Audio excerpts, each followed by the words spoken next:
Thank you very much. Good afternoon, everyone. I'd like to call the meeting to order and acknowledge we are in Treaty 1 territory, the home and traditional lands of the Nishnawbe, Ojibwe, Inuit, Cree, and Dakota peoples, and in the national homeland of the Red River Métis. Our drinking water comes from Shoal Lake 40 First Nation in Treaty 3 territory. I'd like to introduce the panel and secretary to the board today. Via Skype is Clay Purves, Richard Whitred. Myself, I'll be acting as chairman today. Mike Trujillo is my name. From the assessment department, it's Karina Duragny, and the administrative personnel to my right is Fran Picotto. To the Zoom participants of the hearing, please note you are placed in a waiting room until your property is called upon. When it is your turn, you will be admitted into the meeting. Kindly follow along the City of Winnipeg's Board of Revision YouTube channel for the hearing process. Once the host admits you into the hearing, please close or mute your YouTube player. You will then be permitted to speak with respect to the property. Once your hearing is concluded, you can leave the meeting. We'll be hearing an application for revision of assessment roll in accordance with the Municipal Assessment Act. The matters for which revision is requested has been described in each application, and we will limit discussion to those matters. The statements that are made at this hearing are sworn testimony, and anyone speaking to the matters must be sworn in. Be advised that comparisons of assessments of properties are not considered evidence of market value by the Board of Revision. The Board of Revision is appointed annually by council and is independent of it and the city administration. And it makes its decisions on the basis of the evidence provided at this hearing and issues a written order that will be mailed to all parties as soon as possible. Please note that the board's decisions with respect to application may be appealed to the Manitoba Municipal Board if matter pertains to assessed value or classification, or to Court of King's Bench if matter pertains to the application of exemptions from taxation. Should you wish to appeal, information on how to do so will be included with the board's order. With respect to the hearing process, I will confirm the points of appeal with your property to be addressed with each applicant following the swearing in. You will then have the assessor's testimony, followed by questions that the applicant may have, and then the applicant's testimony followed by questions. Each side will have an opportunity to surmise if they wish. Once all evidence about the application has been brought forward, the applicant may leave. The process will repeat for each item on the docket today. The session will close after the applications have been heard, and the board will deliberate in private and make its decisions. You will receive board's decision by registered mail as soon as possible. As information, all public hearings are live streamed, recorded, and will be part of the public record. We will be hearing items 1 through 3, 6, 7, and 9 on our docket today. Mr. Picotto, please affirm the assessors and the applicant's testimony. Madam Assessor, please state your full name. Karine Duragny. Do you affirm that the evidence you're about to give at this hearing is the truth, the whole truth, and nothing but the truth? I do. Thank you. And applicants, can you please stand? And please state your full name. Elliot Bennett. Do you affirm that the evidence you're about to give at this hearing is the truth, the whole truth, and nothing but the truth? Yes. Thank you. Mr. Applicant, please stand. Please state your full name. Rod Bennett. Do you affirm that the evidence you're about to give at this hearing is the truth, the whole truth, and nothing but the truth? Yes. Thank you. You may be seated. Just applicant, please state your full name. Barbara Bennett. Do you affirm that the evidence you're about to give at this hearing is the truth, the whole truth, and nothing but the truth? Yes. Thank you. Mr. Duragny, would you like to walk through your presentation at this point, please? Certainly. Thank you, Mr. Chair. File number 24-146, roll number 080210347000 for the address of 177 Forbes Road. The assessed value was $714,000 for the 2025 roll year based on the reference date of April 1, 2023. We do wish to make a recommendation of $636,000. And I've amended our income workup with that value in mind. It consists of 2 buildings with 1 story. An actual year built of 1978 to 1981. The effect, Sorry to interrupt. that's okay. Ask the appellates if they're interested in the evaluation that have been offered by yourself and the city. Are you aware of the, yes, 636 is not sufficient for you for, okay, fair enough. My apologies, Mr. Rodney, please go ahead.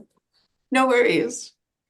With the 2 buildings and the 1 story, we have an actual year built of 1978 to 1981 with an effective year built of 1979, a wall height of 12 to 18 feet. And the breakdown of that contains 3,840 square feet built in 1978 with a wall height of 18 feet. And then an addition of 6,144 square feet built in 1981 with a wall height of 12 feet. The leasable area is 9,984 square feet with the land to plan area of 8.64. Maps are provided on our page 3 showing its location. It is located off of St. Mary's Road. Aerial views are provided on page 4 and 5. Page 6 has our rent comparables. There are net rents from the market in which our model is based off of. We've provided 5 rent comparables, all storage warehouse properties, with lease starting in 2018 to 2021, an area range of 10,047 square feet to 15,000 square feet, with a wall height of 14 to 24 feet, an effective year built of 1977 to 1980, and a net rent of $6.25 to $13.50 per square foot. You will find our income workup on page 7, and I'll just walk through our amendment. It's a bit of changes with our 1 premise of 9,984 square feet. I've changed the rent from $6.05 to $5.40. And which provide a potential rent of 53,914. We've reduced that by a vacancy loss of 1.5%, plus expenses at 3%, with the shortfall at $4 per square foot. This gives us the net operating income of 50,913, in which we've capitalized that at 8%. Sorry, could you repeat that number again, please? Of course, the net operating income, 50,913. Thank you. We've capitalized that at 8%, in which generates our capitalized value of 636,409, in which we rounded down to 636,000. You will find our capitalization rates on page 9, in which provides the industrial range of 5.35 at the 20th percentile to 7.30 at the 80th percentile.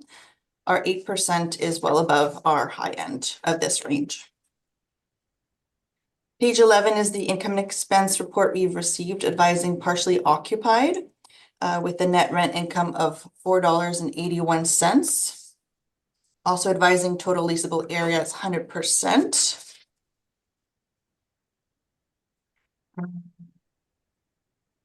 As well on page 13, it states the leasable area of 10,000 square feet with the net lease checked off, but I'm under the assumption that it is owner occupied. With the Manitoba Limited Company being the same as the business role, as the realty role. Based on this evidence, we believe that the new assessed value of 636,000 to be fair and equitable, and therefore ask for it to be confirmed. Thank you. Thank you very much. Any questions at this time? Yes, Mr. Bennett, right? right. Yeah. So could you please define how the city came up with the calculation for the assessed value increase each year, and what percentage per year increase that would be from April 2021, April 2022 to April 2023? So our values are generated with the model. Every cycle, it changes based on market value. There's different factors that come into play with every properties. We're talking about the size of the building, the land area, the wall height, the age of the building. All these features get put into our system and it's model generated. And right now with our last cycle, it's at an utmost high with the market. The industrial market is about at a 30%, 30 to 40% increase right now. So what's that year over year? Mr. Chair, may I interrupt for a moment? Go ahead. Just to let the applicant know that the board is not allowed to consider previous assessments or look at incremental increases year over year. We would not consider that information in the evidence. I think that's fair for you to know, sir. Yeah, I mean, a precedent's been set in 2021, has it been not? Unfortunately, each assessment roll year or reassessment cycle is individual. So what happened in 2021 is 2021, 2022. What happens after that is again a separate calculation, as the assessor said. Model gets generated based on the information that comes in the department. That's it. We don't have a gauge to say it's supposed to be 25% or 30% or 40% increases, and it's the same for everybody because percentage is just an average, right?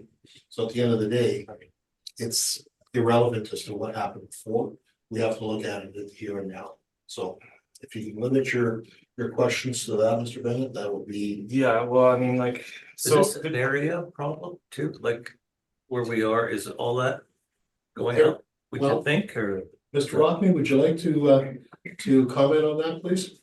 Sure. You're talking about the area of your property.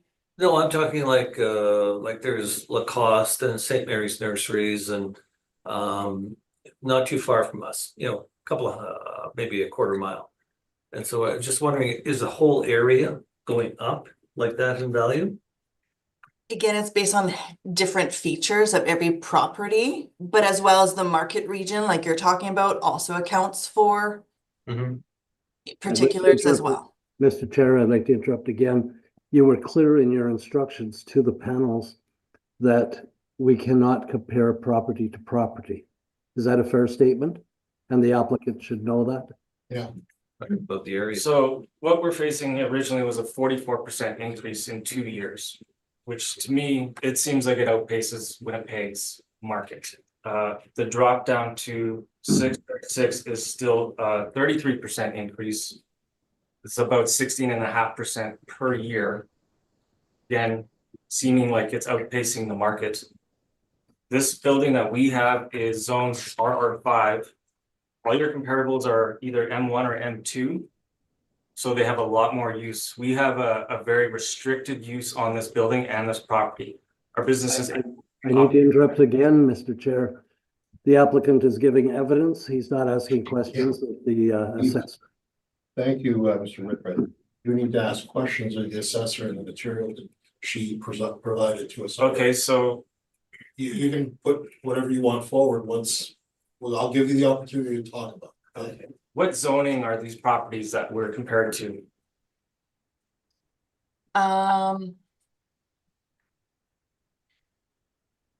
Regarding zoning, and I did not jot that down. What I do have is the same market region is the first comparable and the fourth comparable.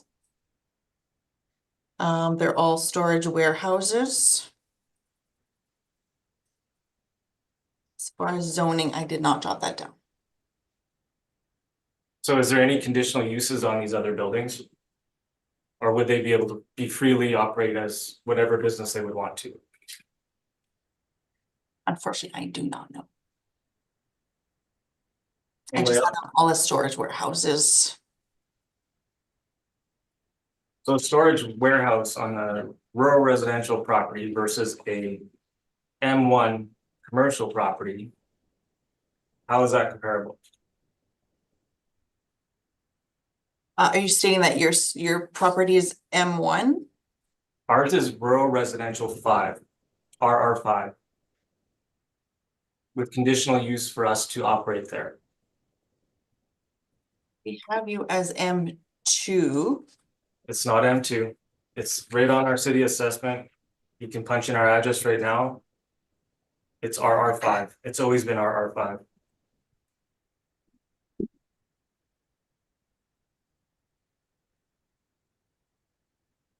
We look it up, but we have it as M2 here.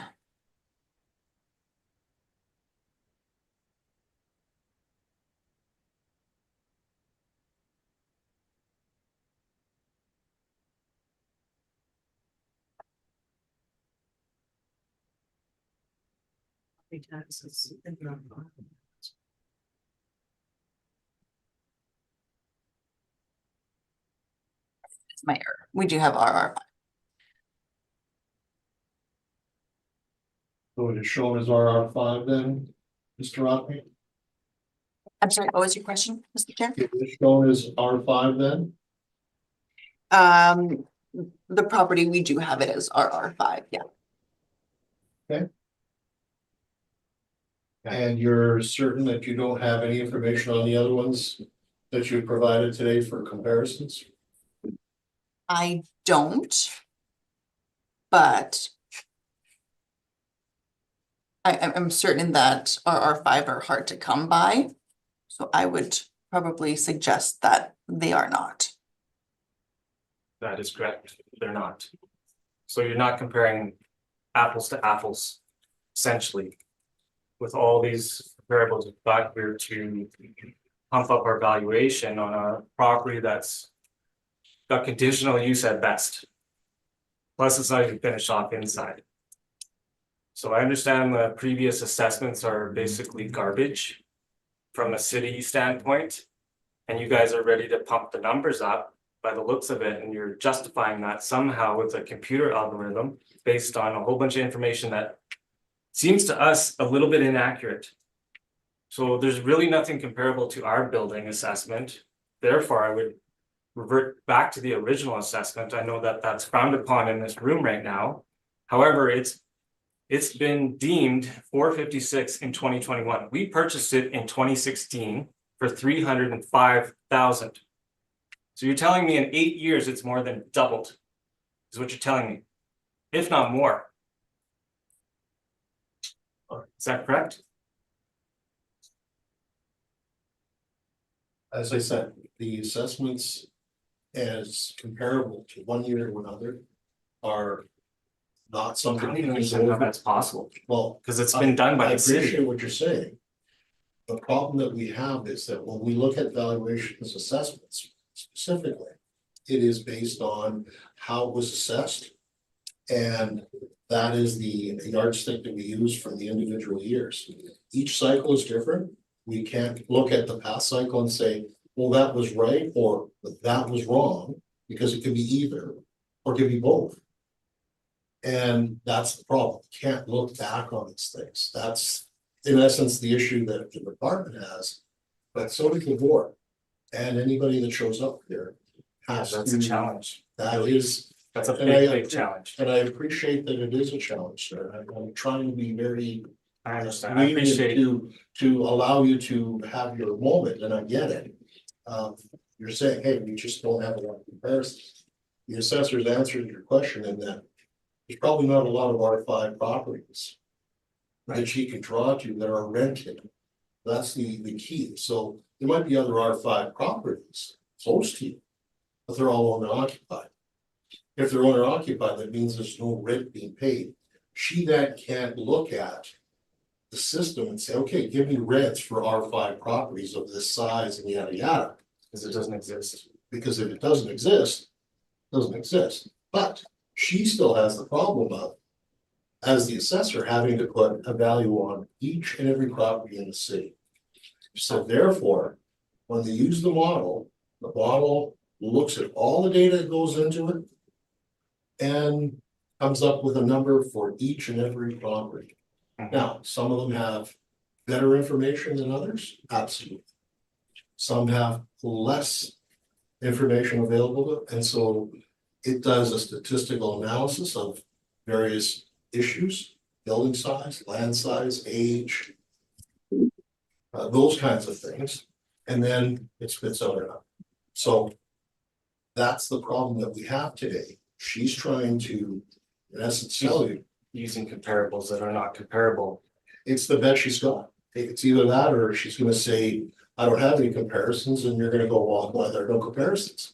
Well, maybe needs to be done differently, you know, if it's a one-off and the model is throwing things way high. The problem is ultimately, it's sort of kind of like another warehouse. That's kind of the thinking, Mhm. and that's how they're gonna look at it, say, well, kind of looks like a duck, it's a warehouse kind of a thing. And so because it's sort of a duck, even though the zoning might not match up, that's what they're gonna use. Okay, so but we are trying to go for a decrease here because of the zoning is one of the reasons. Fair enough, but we'll get to your evidence in a moment. Do you have any other questions of the assessor at this point? You guys have any questions? You're mentioning air conditioning, heating, that kind of thing. And now this building doesn't have air conditioning, and half of it is mud floors. So it's a basic building, like really basic. So that should be taken into consideration. This is not a palace by any means. And it's just a structure that we work in. So a comparable there again is a little off. Are you stating that it is not heated? Is there a portion of the space? No, That's it's It's heated, heated. no problem. It's it is not heated. cold, it's not cool. It's not air conditioned. Is the AC, okay. Okay, yeah, unfortunately, we don't have that in our record. I don't know how much that would affect it, to be honest, more or less the heat aspect. Again, I think an inspection should be had in order to have it fully properly assessed. But for now, the main aspect is the heat, and if that's not an issue, So we're heating, like we provided the bills, last year we found out that we were less than 50% of what a typical building our size heats at. I don't know if that factors into your equation at all. At all, I really don't know, but Yeah. But we will get into we'll that get into that. when we come back to yours. So if you have any other questions for the assessor, this would be a moment. If not, then I'll let the panel members have a go at the assessor and myself. So please, if you've got more questions. I'm okay right now. Good. You're good? Yeah, great. Thank you. Mr. Whitbread, do you have any questions at this point of the assessor? I do. Looking at the ratio, plan to land or land to plan, 8.64. You didn't determine that there was a need for excess of surplus land on this property, Ms. Assessor? I did not. Typically, it comes up as a need. Also to input land comparables, but it did not generate that. You know why? Because that is a significant ratio, isn't it? Yeah, I'm looking at that now. It probably should have land comparables as well. It certainly has access from the Forbes Road. If there were to be an additional business or opportunity for business there. Okay, that's something for you to think about then, I guess. Yeah. When I look at your evidence, page 1, let's go back up there. I see it telling us that parcel use, INMMI, industrial miscellaneous use. Is that correct? Can you explain that to me, please? This is a new one for me. That's a new one for me too. Miscellaneous industrial, yeah. I'm presuming due to the RR5 zoning factor that it could be used for other things. So to follow that, if I were a purchaser and I wanted to change this business to a welding shop, perhaps. I could do that based on this parcel use? I would presume so, And with would the the zone, miscellaneous. and would the zoning allow me to do that? That I'm not certain. Right. I would assume so with the parcel use, but the zoning, I'm not too sure. That's a hard one we don't see often. Can you comment on a retail vegetable market? People could come in and buy vegetables from me from those buildings. Would that be allowed, do you know? Yeah, under this category, industrial miscellaneous? I do not know for certain. I don't want to comment, just in case I'm wrong. No, no, I'm fine. I know this is a different a piece of property, and that's why my questions. That seemed like one of a kind. Bear with me, Mr. Chair. If you want to go on to Mr. Purvis, go ahead. I'll look and see if I have anything else. Thank you, Mr. Whitbread. Mr. Paradise, would you like to ask questions at this point of the assessor? I have a few. Looking at your comps, you said which ones are your best, number 1 and number 4? Yeah, they're in the same market region. Okay, are they both outside the perimeter highway as well, or? That's a good question. I wish I had. I don't know where Cordite Road is. I'm not familiar with that street, so. Yeah, I can quickly Google this.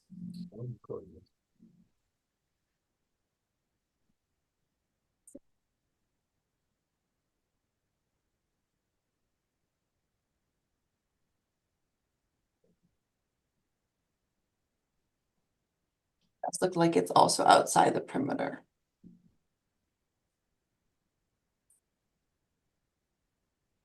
Not in the same area.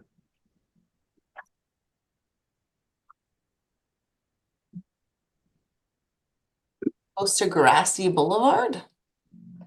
Okay, so kind of over by the rail yards, like the, Yes. But definitely inside the perimeter.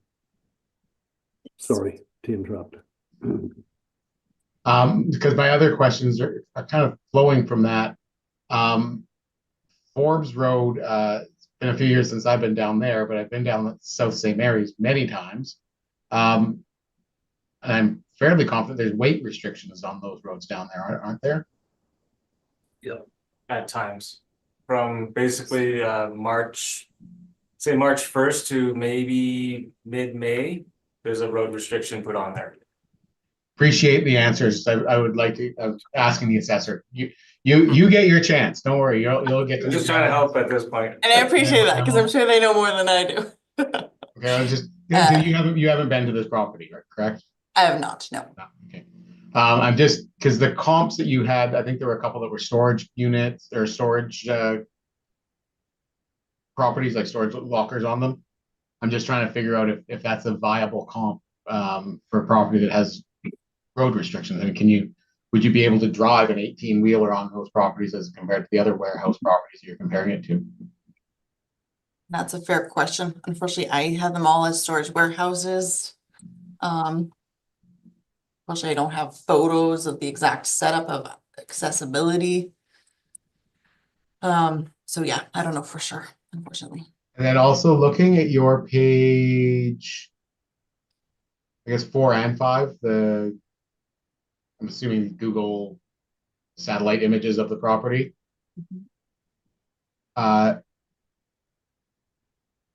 It doesn't look like there's a house on the property, but there is one building behind at the back of what looks like that Quonset at the front, sort of. Do you know if this, so I know we've had a discussion that it's rural residential. Is there a house on the property? Not that I'm aware of. Like, it's not, as far as the city's aware, nobody's living on the property.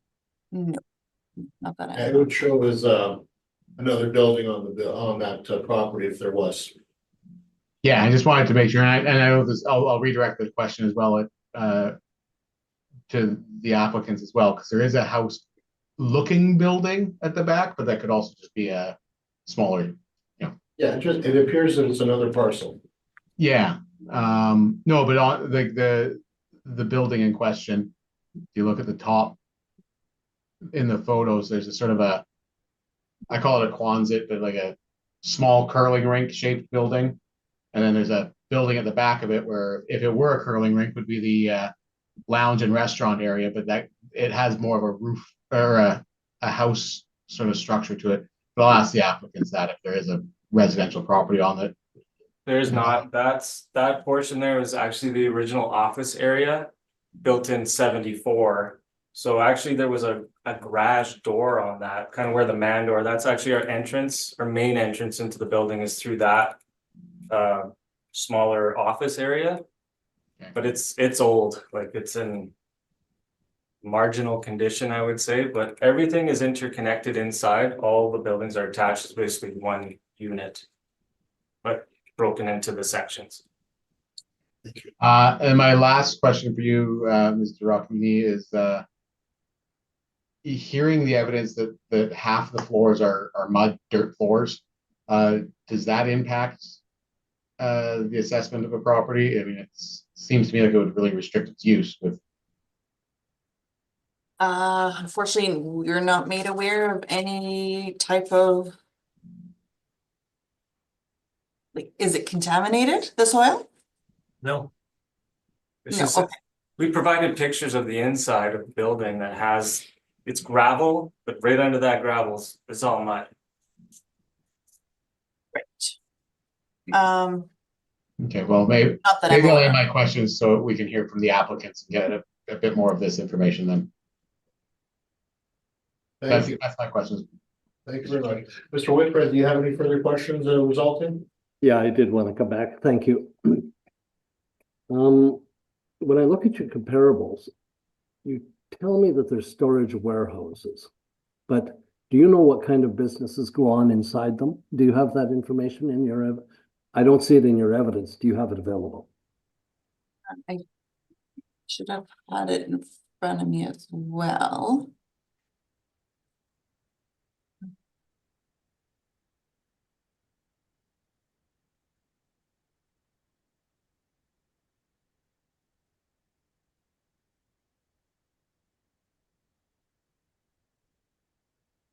So the first one, Niagara, we have consolidated turf equipment. The coal, we have Weber Supply Company.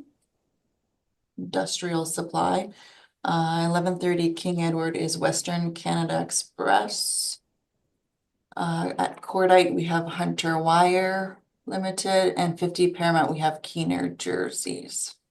What was that last one? Keener Jerseys. It's maybe a lesser comparable with that one. Okay. And do you know what business goes on inside this property? I'm sorry, Do you know what business is operated inside this property? what's inside this property? Yes, it is Air Strength Canada. It presumes like a lot of plants. They grow plants? That's what I see with the photos. It's a bunch of plants.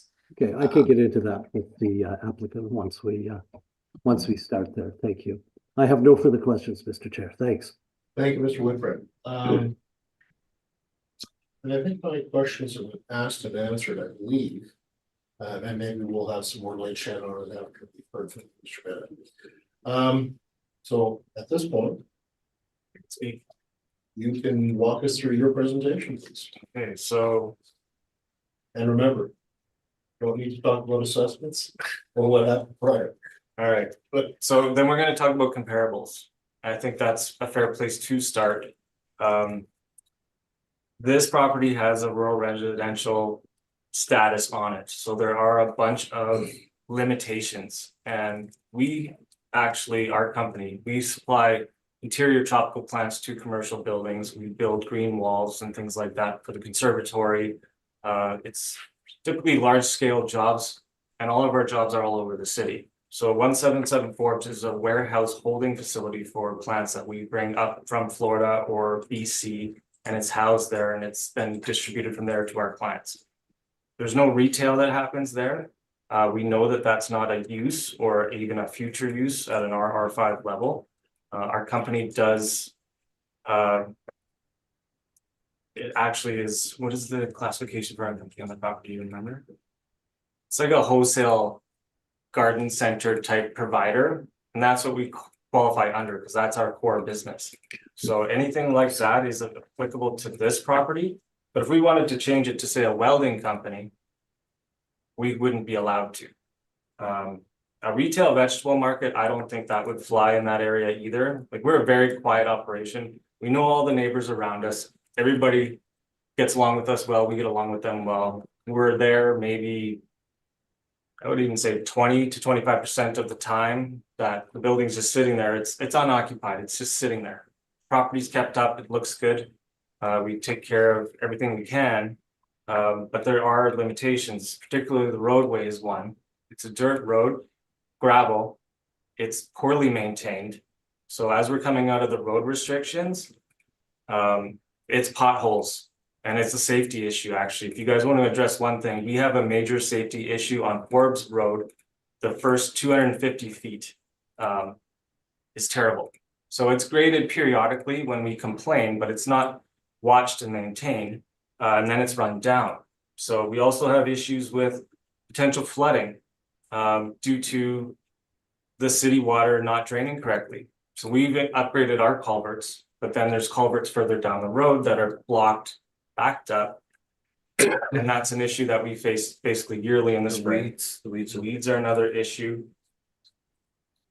So those are definitely restrictions. We can't just turn and sell this business or change the business, sell the property to somebody else even under the guise that they could just operate anything here, because that's not the case. It's a very special location. It has to be a company like ours. We are very much a mirror of the original owner of the property, who ran very similar business to ours out of that property. He built all these buildings, created it. It is a one-off building. It was originally in his backyard. Essentially, he owned multiple acres of land and then redistributed it up through the 70s and 80s and 90s. And then subsequently they sold to us in 2016. So we fit the mold, but not everybody would. So that really reduces our, if we are going to go sell it, who can we sell it to?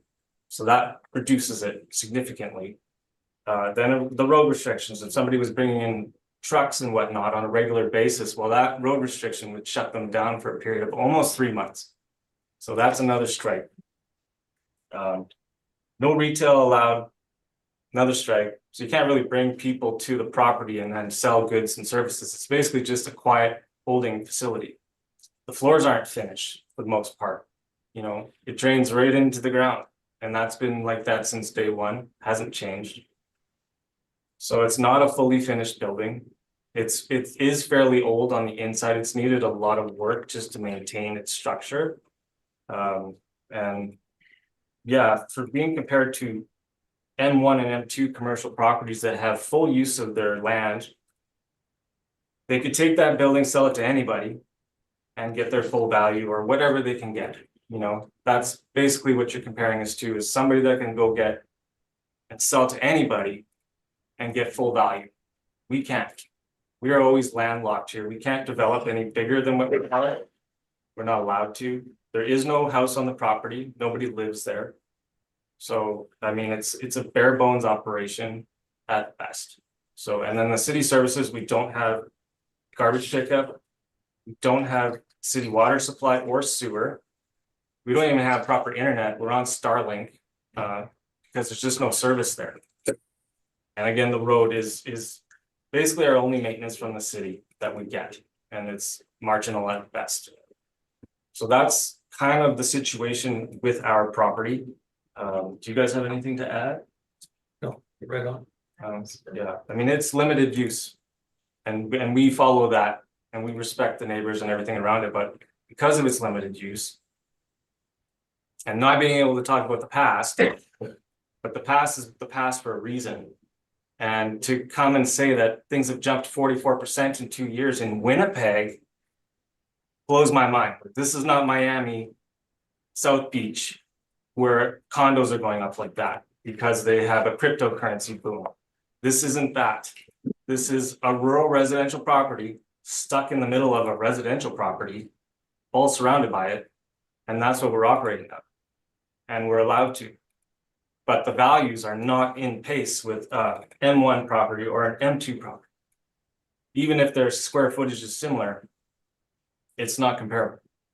That's where I think we're saying, even at 636, 16.5% increase per year is mind blowing. My house, for instance, only went up 12% in the same period of time.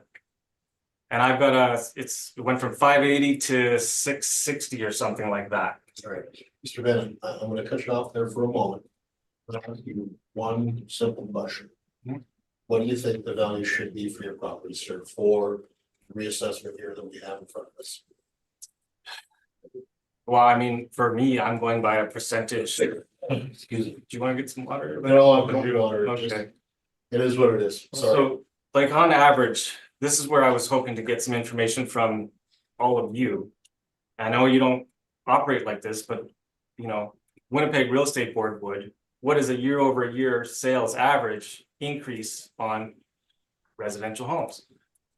I mean, mine just from a city assessment was 6, and then another 6 on average in a 2-year period, not 16. So and I'm in a better area than this area. I'm in Linden Ridge. So it doesn't make sense to us. The numbers are just seemingly just pumped up because it's in a computer program that's taking a bunch of information that's way higher values and applying it to a property that just isn't there. Okay, so again. Excuse me, Mr. Chair, I too am interested. We just want a simple value from you, sir. Simple value? Yes, what do you think? We offered, okay, so what I came up with was 5% per year, so a 10% increase on our past evaluation is what I proposed, which was Don't know what that is. 505 grand, basically, 505. 505. That's what we're looking for. Thank Thank you. you so much. That's exactly. Sorry, I was No, no. long-winded answer, but No. I'm just trying to give you the backstory on how I rationalized getting to that point. We can tell you're very passionate about this. We appreciate that that's how it is sometimes, truly. So if that covers it, then yes. I think so. I mean, But, you guys Mr. Ralphie, do you have any questions at this point of the applicant? I do not. Thank you very much. Mr. Preves, do you have any questions at this point? I think that you've answered them at various points, but just to confirm, there is no residence on this property. It's just this. right, no residence. Doesn't seem like calling it a greenhouse is quite right. It's not. It's Glass basically a ceiling. big greenhouse, Yeah. essentially, yeah. The bulk of it is plants, like there's a lot of plants that are stashed in there at times. So Okay. yeah, the bulk of it, it's a major, it's a year-round greenhouse is how it was originally built. That's why it looks different than an actual greenhouse, Okay. built for winter.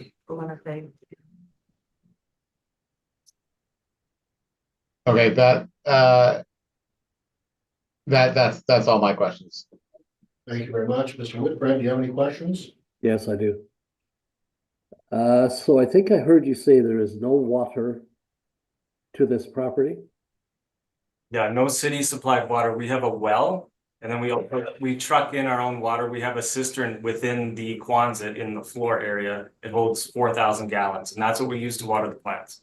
Wondered about that with plants. They go dry very quickly.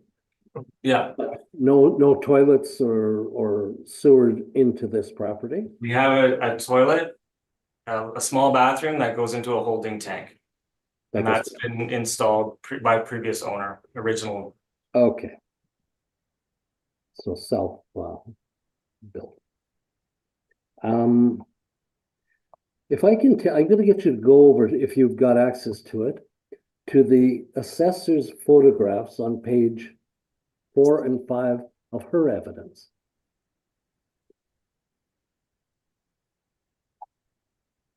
You tell me when you're there. Yeah. Okay, so what's the best photo? I think on page 5, I like the top photo, or even the bottom photo, either one of those photos. I see what has been described as 2 buildings, but it actually looks like it might be 3 buildings with the Konzi added on to the office building. So what I heard you describe is the peaked roof house looking piece is the old office that was built originally. Is that correct? Yes. And what is in that now? There's a small seating area and then it's just storage of different items that are related to our operations. Is there any office facility there for you to do business? There's an old desk in there, but we are home-based offices. We don't work out of that location for our, back end Sure. work. So if I want to be a customer, where do I go? So typically we'll meet our customers on sites, their site, because everything we do is custom. So I'll do a walkthrough with my customer or potential customer in their office. I'll take my pictures, and then everything is usually via email. So I'm doing digital images of plants in pots, and then along with a quote, they're either doing a purchase or a lease package with ongoing maintenance. So the bulk of everything is off-site. I understand. And so in that Quonset looking hut, what do you have in there? That's tropical plants in there. Okay, so that's a storage warehouse. And then it looks like a passageway to the largest building. Is that correct? Kind of an Yeah, interchange? that's a connecting link passageway. Okay, thank you. And then you have the big building, and can you tell me what's in that building? Tropical plants. And Tropical. there's some equipment that we maintain the property with also is in there. And then storage of planter pots related to our operations, things like that. Okay, so I'm going to just get you to jump off your property into the property at the front. It looks like 169 Forbes. It's a house, I believe. Is that a residential or a business? That's a residential. Okay, and let's go behind you. And there is no number. It almost looks like a pool or something. What is that property used for? That's another residence. And then we come right down to the bottom right-hand corner of that photograph, and it looks like a barn or some other outbuilding. What is that property? Residential, that's the original owner's property, actually. Ah, okay. And then let's go right up to the top, sort of left corner and right corner. I don't know if that's one roll number or several roll numbers. What are those properties? Most likely residential. So you're kind of smack dab in a residential neighborhood from what I'm seeing here. We are. Okay, that helps me understand. Sorry. Yeah. Yeah, I mean, it's been grandfathered in. This whole thing has been dealt with, I guess, several years ago. We went through the whole process when we bought the building with the city to make sure we could actually operate our business out of it. And we have our occupation permanency and all that. We're good to go. We have our fire exits in place, all that stuff. So it's all up to code. Okay. But yeah, it's stuck in a residential area, and it can't just be resold to anybody. It's not that kind of space. I understand. So now, if I understand correctly, you have these, you said, I think Florida, you get plants coming from Florida and maybe other places. How do they get to this place? So they'll get there, either we'll bring a semi in after the road restrictions are lifted, or we'll be able to, there are some, I think you're allowed up to 10,000 pounds of axle weight, even on a restricted road. So that's basically almost an empty semi or an empty van, but has some load in it. You can do that. Or we have local suppliers that will pick up a smaller van load and bring that in. So we're able to navigate around it by doing smaller loads, essentially. And can I bring a 3-ton truck in there and load them up, or can you do that? A 3-ton? Yeah. 3-ton. I don't think a 3-ton will fit in the building, but it could back up to the loading dock door, I'm sure. Sure, okay. Okay, I appreciate your information. I have no further questions. Thank you, Mr. Whitbread. My questions have been basically asked and answered at this point. So thank you very much. Thank you. No final comment to make? I think we're just looking for something fair that's realistic for Winnipeg. And I know it's not easy to compare our property. It's a challenge. But considering all the information that we've provided to you, I think you can kind of get an idea of where maybe our mind frame's at with this particular property. And it's just, it's just not at 44% or even 32% increases. So that's what we feel. Thank you, Mr. Grant. Mr. Rothney, do you have any final comment? I do not. Thank you. Thank you very much. You guys are free to go. Okay, thank you. We'll get a decision to you in due course. Appreciate it. Thank you very much. Thank you.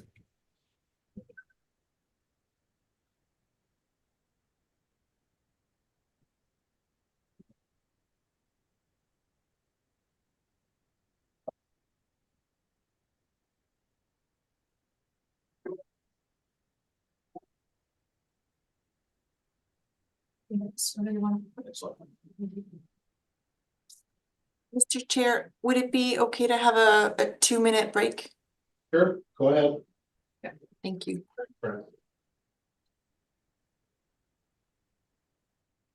Thank you very much. We are going to be moving on to the next property on the docket, and Mr. Story, you're representing Altus, I believe. That is correct, sir. You be sworn in by Ms. Picot. Mr. Applicant, please state your full name. My name is Jared Story. Do you affirm that the evidence you're about to give at this hearing is the truth, the whole truth, and nothing but the truth? I do. Thank you.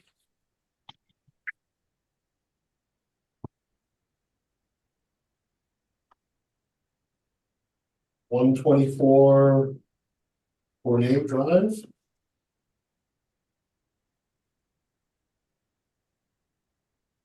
Mr. Rockney, would you like to walk us through your presentation at this point? Yes, thank you, Mr. Chair. File number 24-2676, roll number 0900776900 for the address of 124 Bournay Drive. We are defending the assessed value of $196,000 for the 2025 roll year based on the reference date of April 1, 2023. It has a land area of 425,262 square feet. Page 2 has the zoning area and information. And below it is the cost valuation summary of $196,000. Our land sale comparables are on page 3 with aerial photos following it. Provided 5 land sale comparables with the sale date of 2018 to 2022. With the land area of 224,899 square feet to 653,069 square feet, with the sale price of $4.87 per square foot to $12.62 per square foot.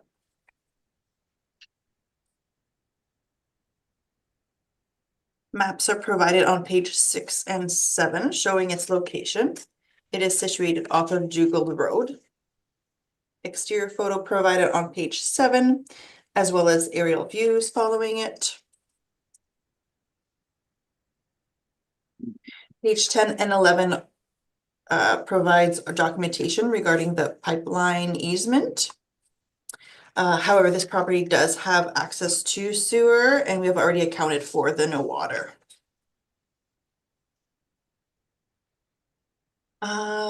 Page 12 has the income and expense report we received, showing a net income.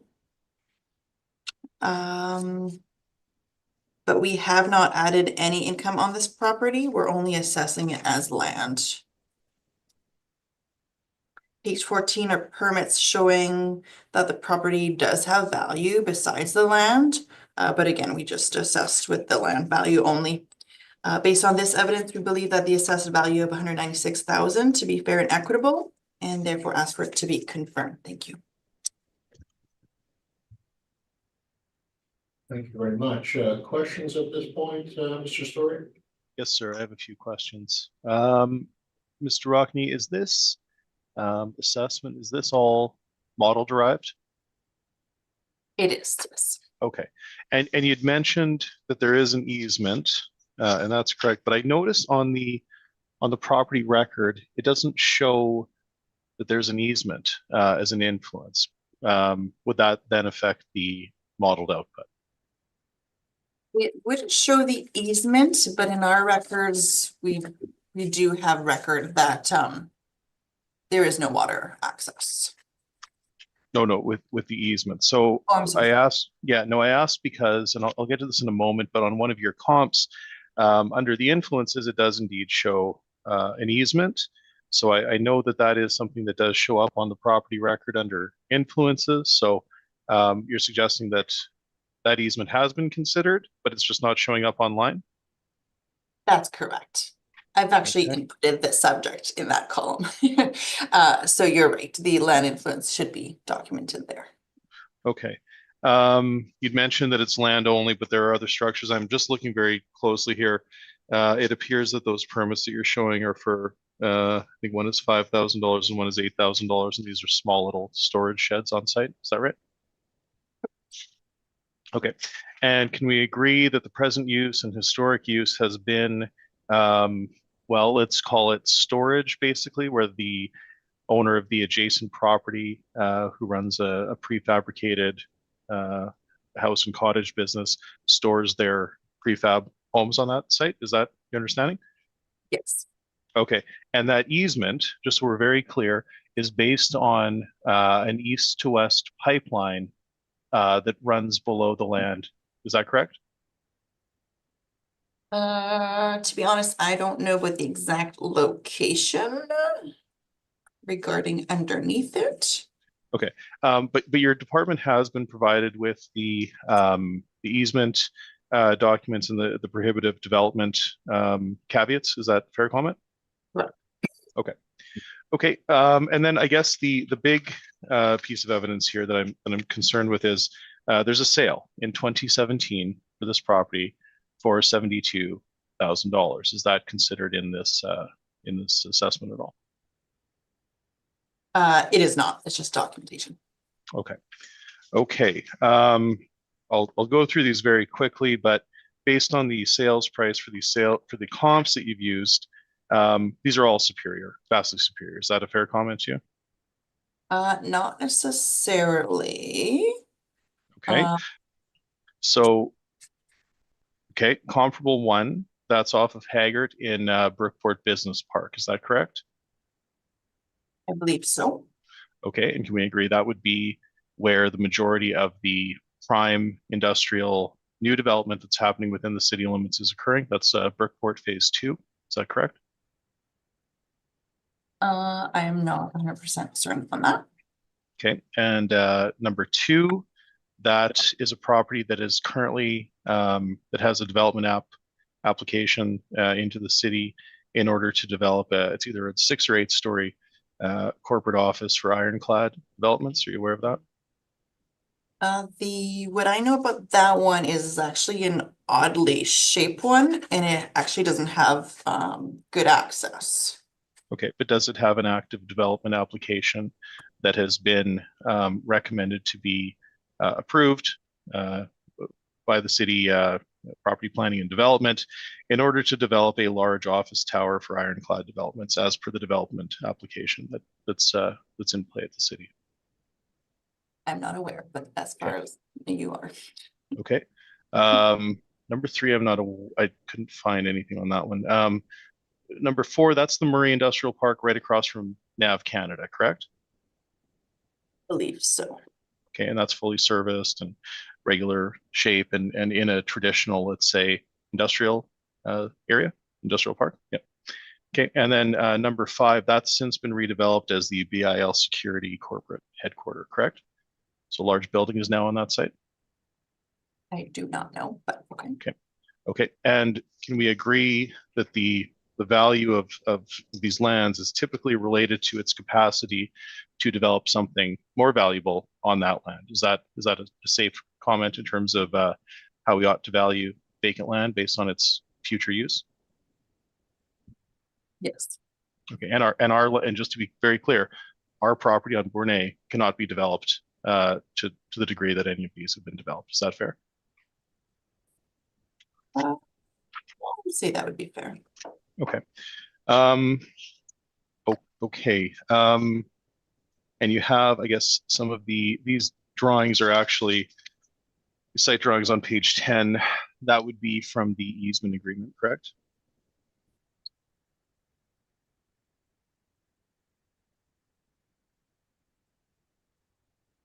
It's on page 10, and it's Schedule B, and it is indeed from the right-of-way crossing document between Shell Canada and Allfab, correct? Okay. And then finally, you'd mentioned the income and expense, but just for the board's edification, that Allfab and Abcomp, those are related companies, correct? So it's not a real lease. No, exactly. Right. Yeah. Okay. Okay. I think those are my questions, Mr. Chair. I'll leave it there. Thank you. Thank you very much. Mr. Whitbread, do you have any questions at this time? Yes, I just go back to those comparables and sorry, I just have to get myself back there.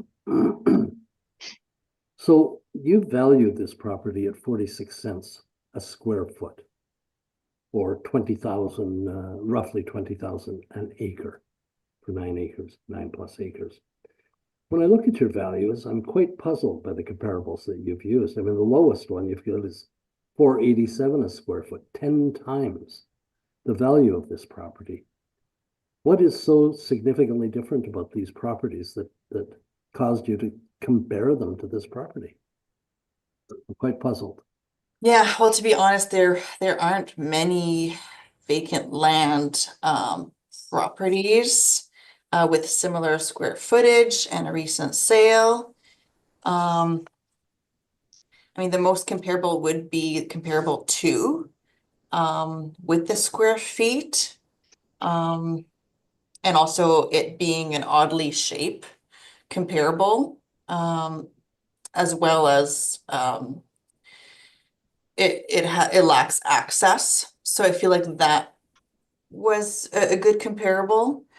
The What others, about 3 and 4? Looking at their square feet, I would say that's more comparable than number 2. yeah, Not to be argumentative, I look at them and I say, well, gee, those look like they're pretty comparable. And yeah, yet they're my God, what are they? 20, 30 times more expensive than the subject property. with the square feet, they are exactly that. They are comparable, but the shape is they're more the shape is different, and that's why I believe it's higher. So that's why we're giving leniency to this subject. So the shape is what you would call more of a normal configuration as opposed to this triangle that we've got. Exactly. That's what Yeah. it is. Yeah, okay, I Built to hear you. use. Yeah. Okay,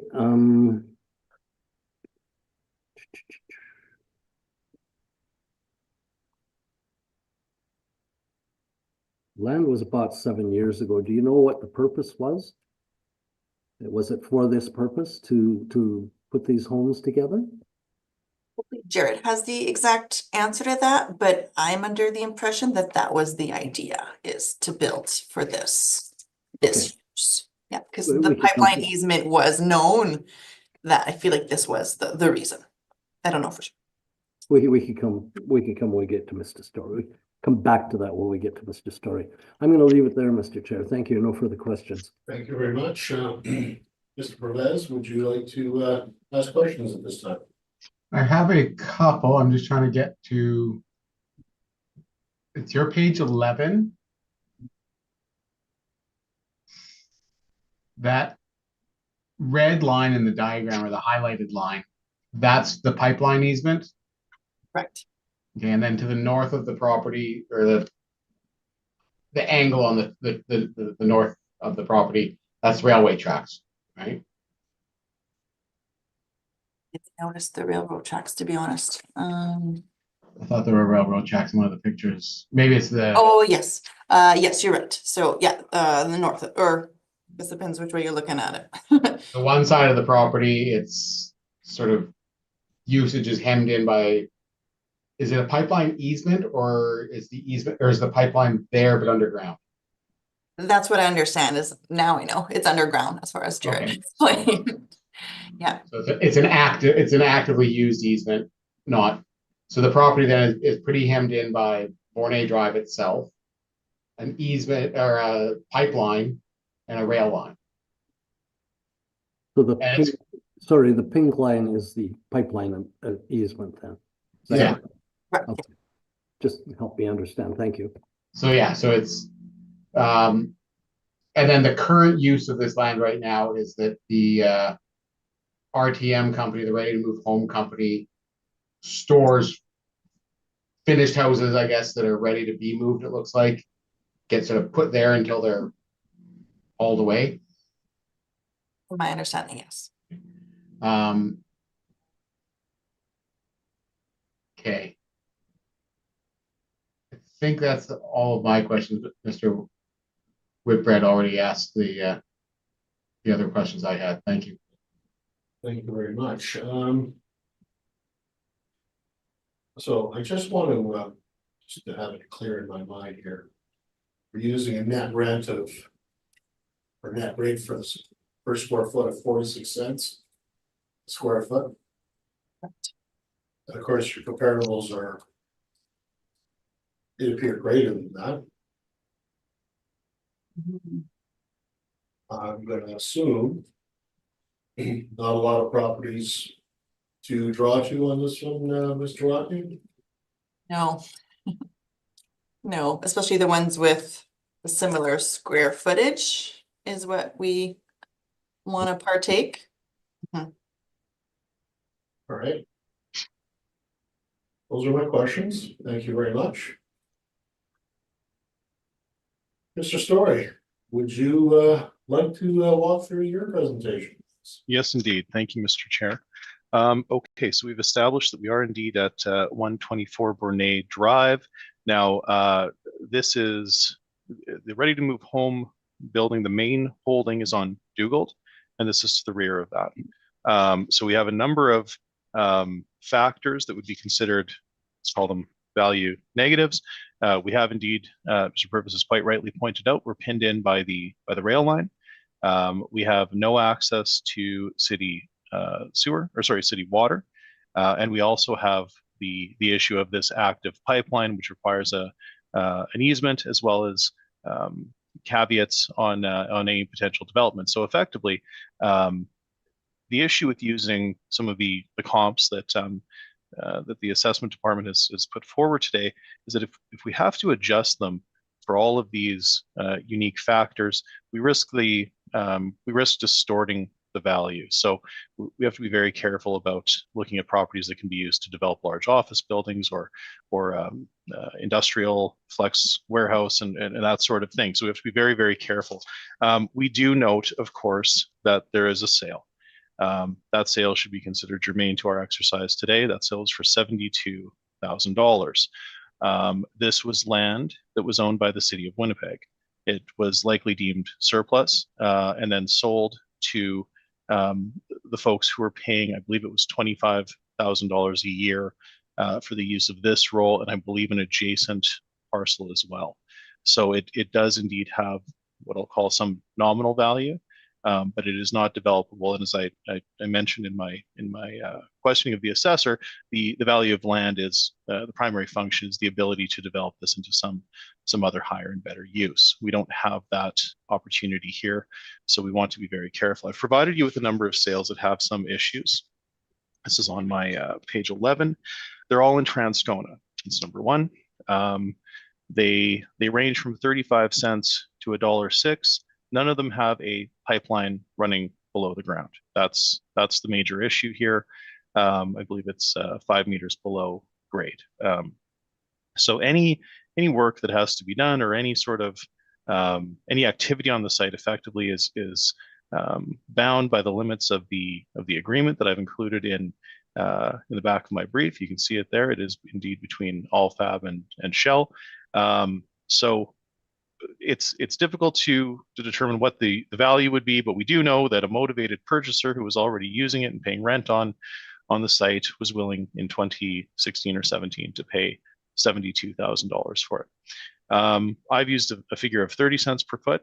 There's a very good argument that the value ought not to exceed 72,000, but in the interest of narrowing our issues and looking to it from a market perspective, and with consideration of these sales that I've put forward, I believe that 30 cents a foot, though it's on the high side, I think that is reasonable for assessment purposes.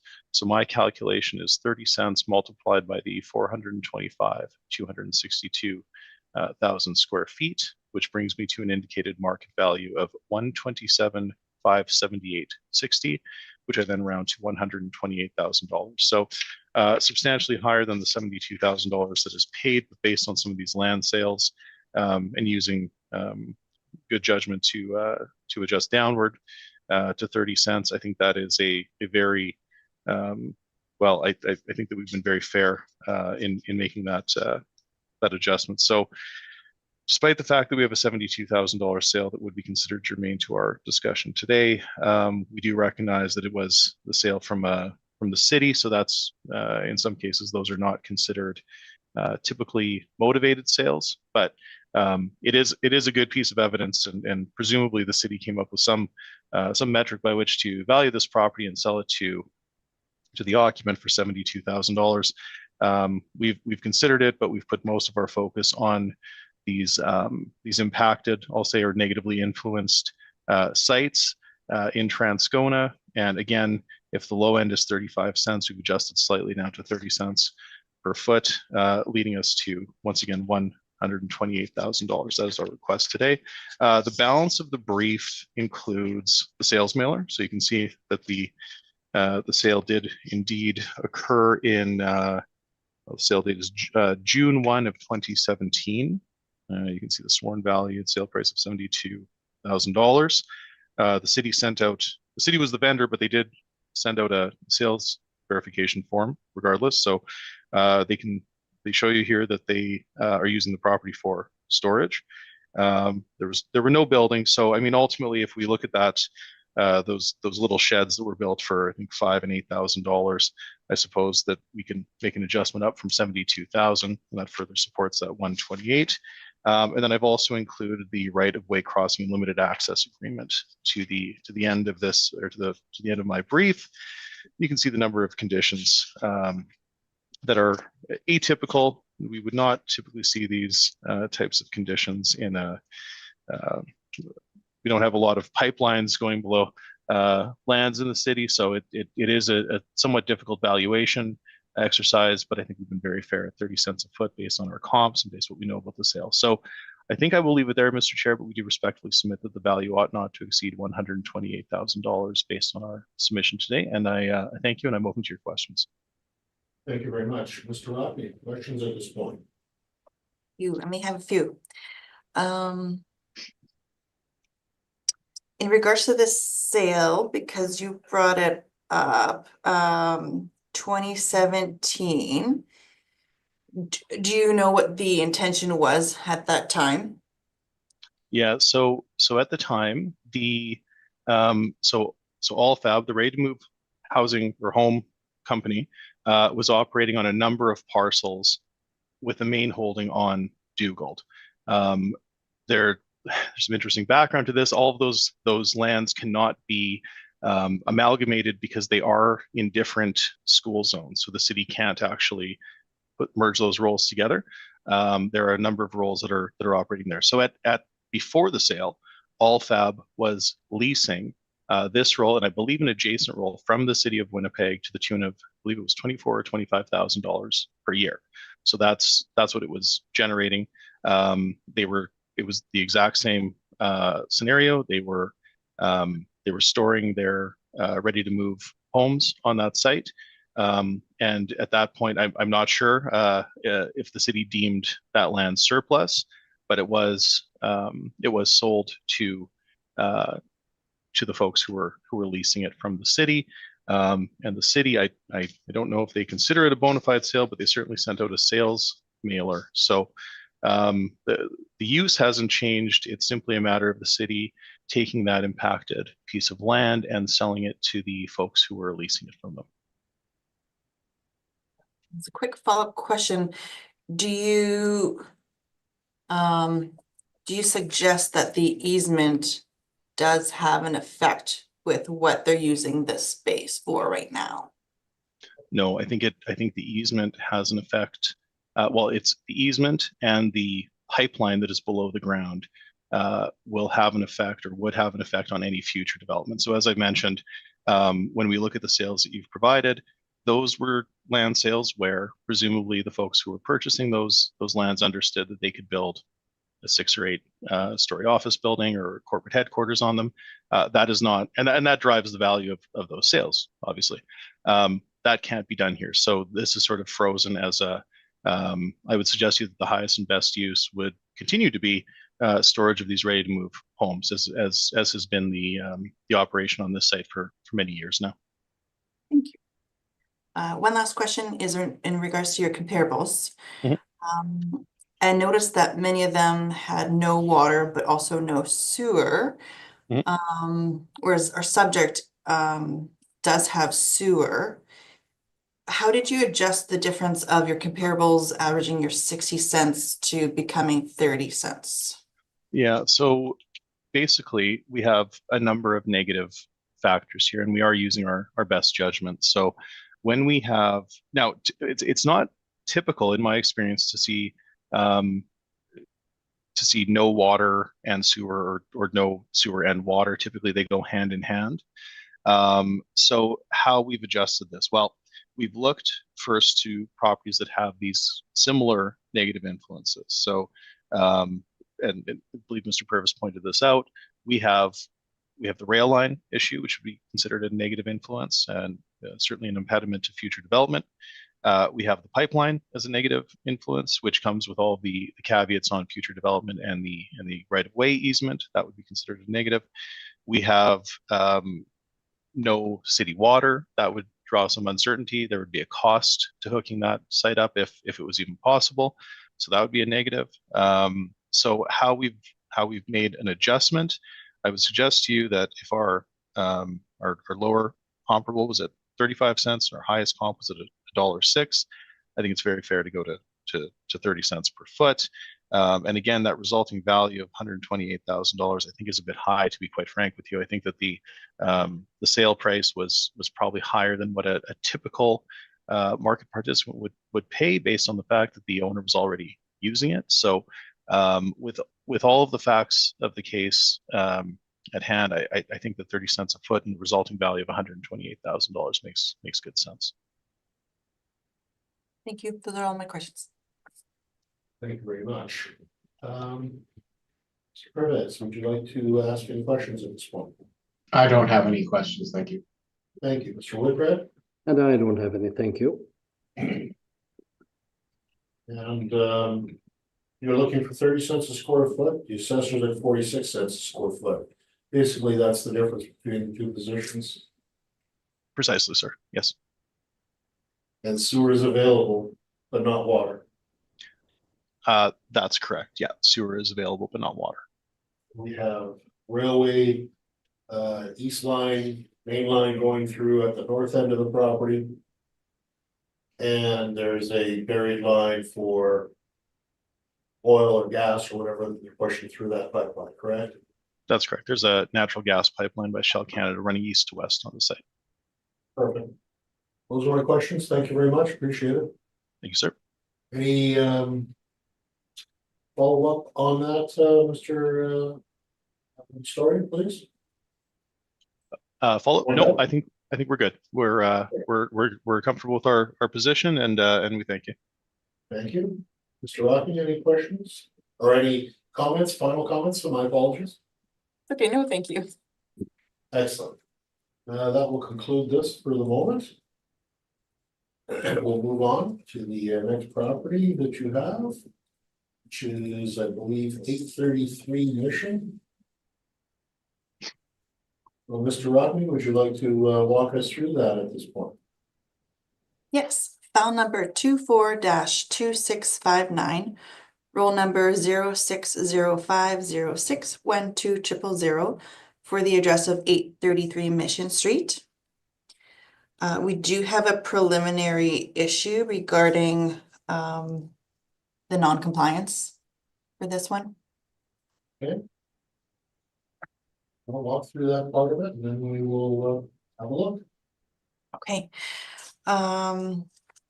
So on page 3 is the first letter that was mailed out, dated April 13, 2023, to the property address 833 Mission Street.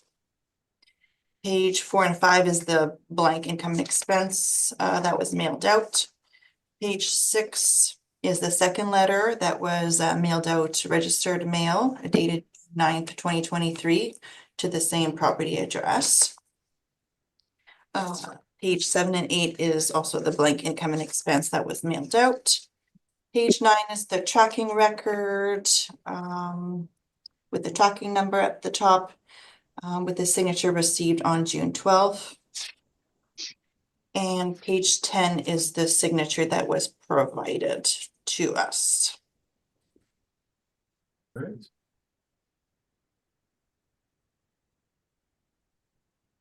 Any questions here, Mr. Story? Do you have something to add to this? Why was this done?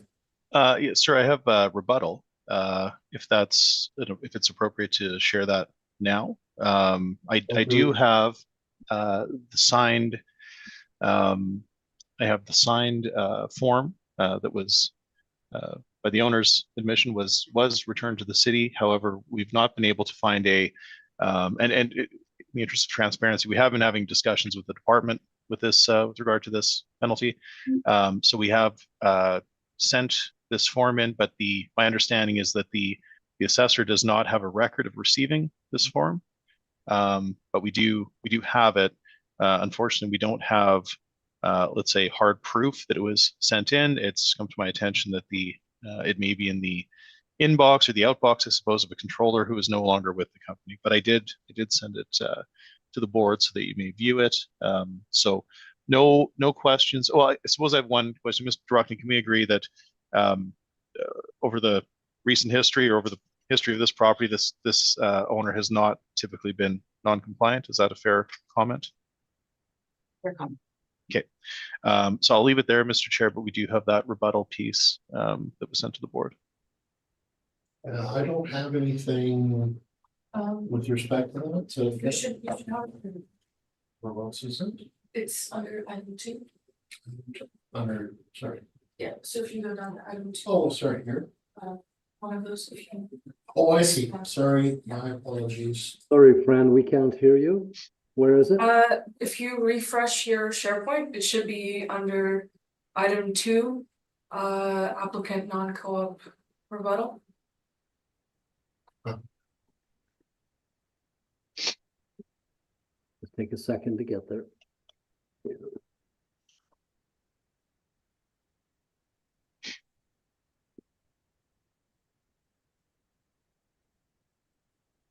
So, Mr. Story, what I'm looking at while the other folks are getting their file open Mhm. is a document that was signed on June 15th, 2023 by Willow Wally.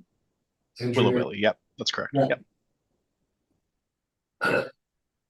And it was received by a family member, so you'll see in the assessor's brief. We're not disputing that it was received. It was certainly received.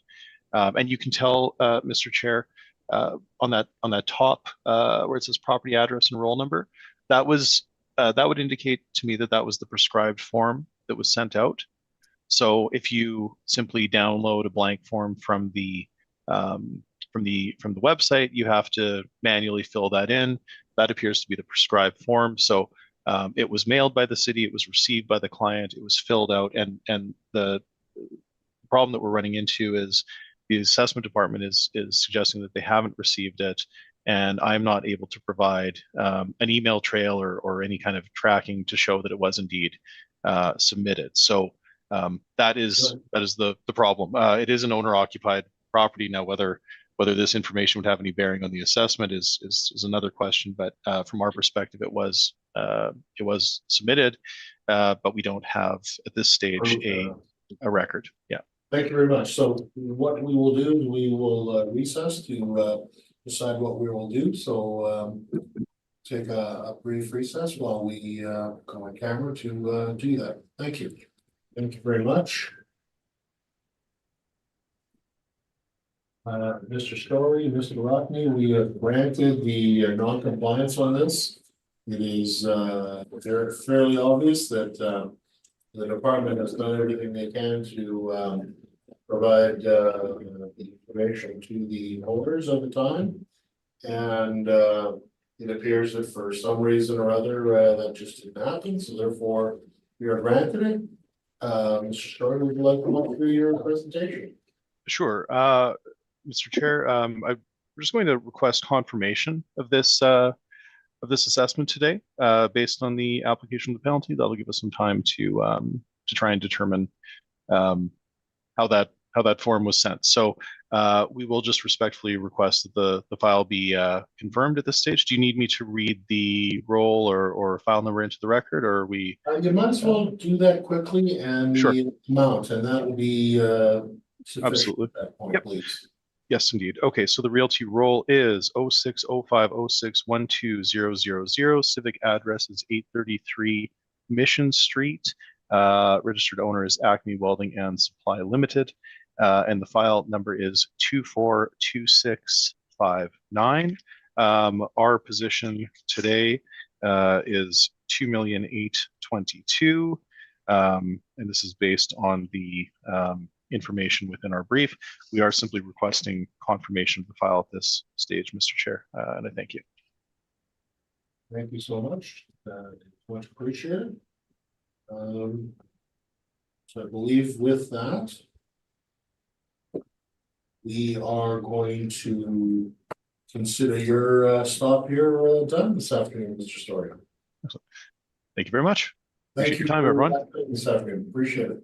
Wonderful. Thank you, Mr. Story. Thank you, everyone. We'll see you soon.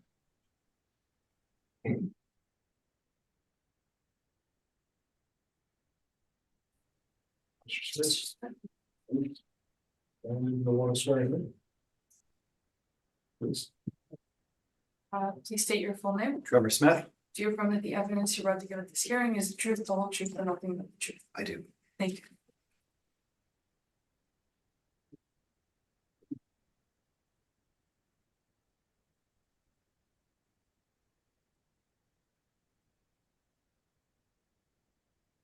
Mr. Rocky. We are at 571 Messier Street. Correct? I'm Would you ready. like to, walk through your presentation, please. Certainly, thank you, Mr. Chair. File number 24-2818, roll number 0605169160 for the address of 571 Messier Street. We are defending the assessed value of $2,189,000 for the 2025 roll year based on the reference date of April 1, 2023. It consists of one premise, one building with one story, with an effective year built of 1920, an average wall height of 26 feet, a land area of 437,700 square feet, with a leasable area of 2,622 square feet, and a land to plan area of 166.934. Maps are provided on page 2. It's located off of Archibald Street in the Mission Industrial Area. An aerial view provided on page 3 and the zoning info following it on page 4. We are only assessing the land value for this property. Our land sale comparables are on page 5 with aerial views following it. We've provided 5 land sale comparables with the sale date of 2018 to 2022, with land area of 224,899 square feet to 653,069 square feet, with the sale price of $4.87 per square foot to $12.62 per square foot.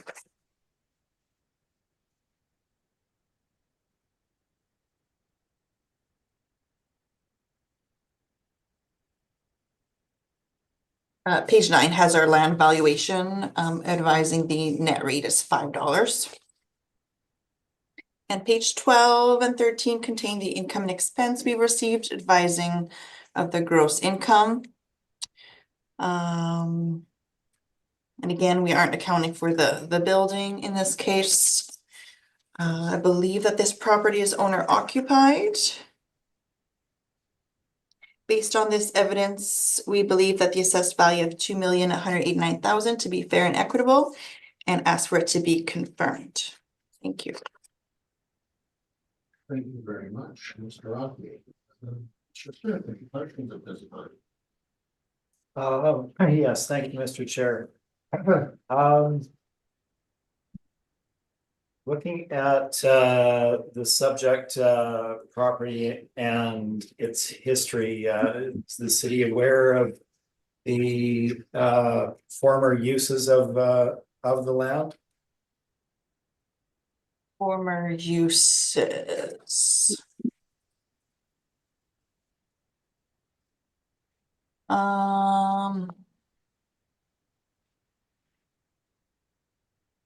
That's a good question. All I have here is what we currently have it as M3. It appears we've had the building on site for some time. Let's see if I can look it up here.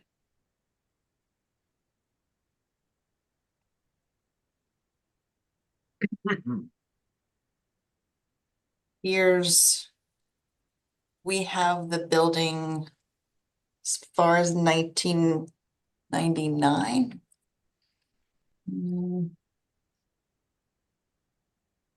As under a business. We have Magnet Industries there since then.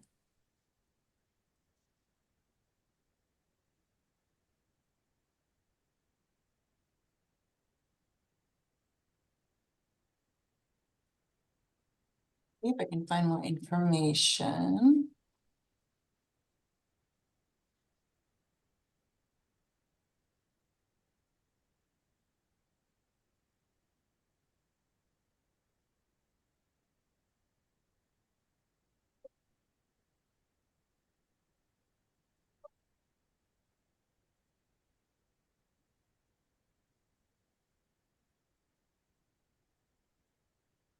Okay, so actually, yeah, the building actually does go back to 1920. With the wall height of 26 feet. Okay, thank you. And not meaning to put you on the spot with these questions, but the property had been a petroleum storage tank farm in the past and did have impacted soils. That was really what my question was. Has the city taken that into account in the valuation? Gotcha. No, as far as we are aware, there's nothing contaminated or anything that affects the value. Okay, and looking at the comparable land sales on page number 5. So the subject property is zoned M3, I see, but none of the other comparables are M3. Would that have an impact on the sale price of those transactions? Possibly. I believe M3 is the best in comparison to M1 and M2. Okay, so I'm just going to ask you to clarify what you mean by the best, essentially, if I could. Yeah, no, for sure. As far as I'm aware, M3 is more superior than M1, M2. Now, I don't know in what way. I believe it could be used in many different aspects as far as manufacturing light and manufacturing general. That's my sense. Okay, I'll expand on that in my presentation, I guess. Looking at the, again, sale comparables on page 5. These are, these sale transactions comparables are all in traditional industrial parks, essentially Inkster, St. Boniface Industrial Park, the formal boundaries of that. That's what we're looking at, with the exception, I think, of the Oak Point Highway property. Is that fair to say? Yeah, I believe so. So they would be sales of parcels that would be immediately developable, in that a purchaser could buy them and go through the planning process and start construction of a new facility on site. I believe so. Okay, Those are all my questions. Thank you. Thank you, Mr. Smith. Question of Mr. Whitbread. Sure. So if the city was aware the land was contaminated and it was, say, a fuel contamination, might that impact the square foot value? It would, yeah, it would, It would. sure. And how would you find that out? Would it have to be the owner that would provide you that info, or do you ever inspect these properties? Typically it would be the owner advising us, and we would look to see on if it's on the list or not. If there was an environmental inspection, Right. are they obligated to let the city know that there is a contamination on that property? The environmental people? That's a good question. I don't think they're obligated to, but we do have access to see it all. But you're right, I'm not sure. Oh, no, I'm sure you do, but they're Yeah. not obligated if they find contamination to let you know. Not that I'm aware of. Okay, so the owner would have to let you know in this case, Yes, at this point, from your knowledge. correct. Okay.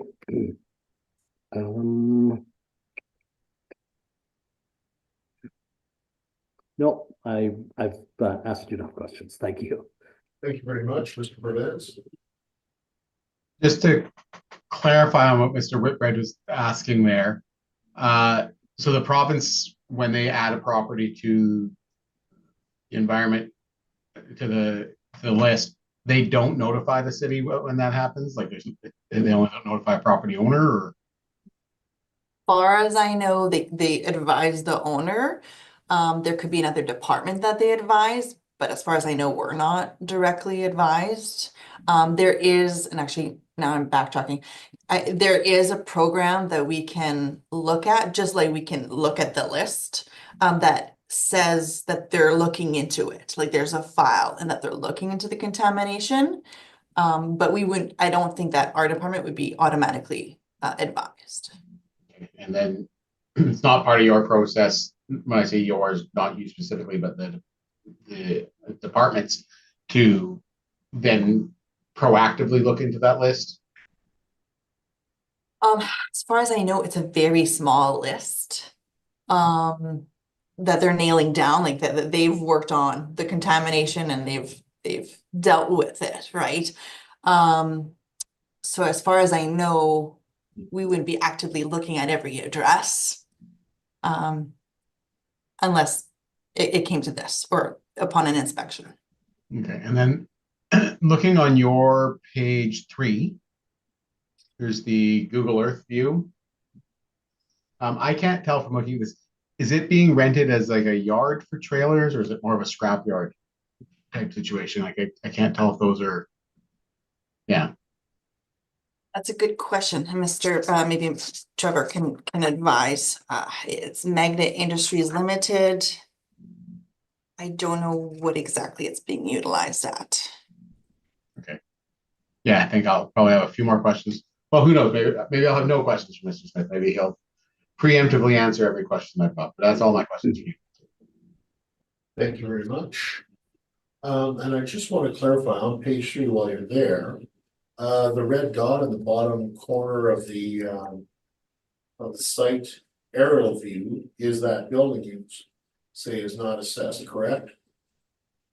You're looking on page 3 at that top there?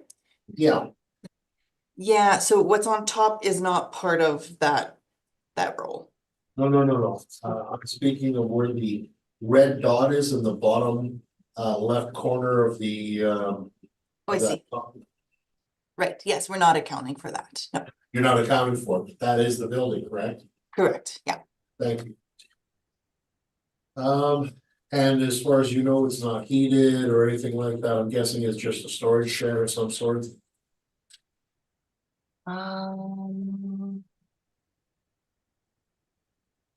And quickly look, I would presume it's a shed. I could quickly look. But it's not being assessed, so I just wanted to understand, that's all. Yeah, I presume it's not heated.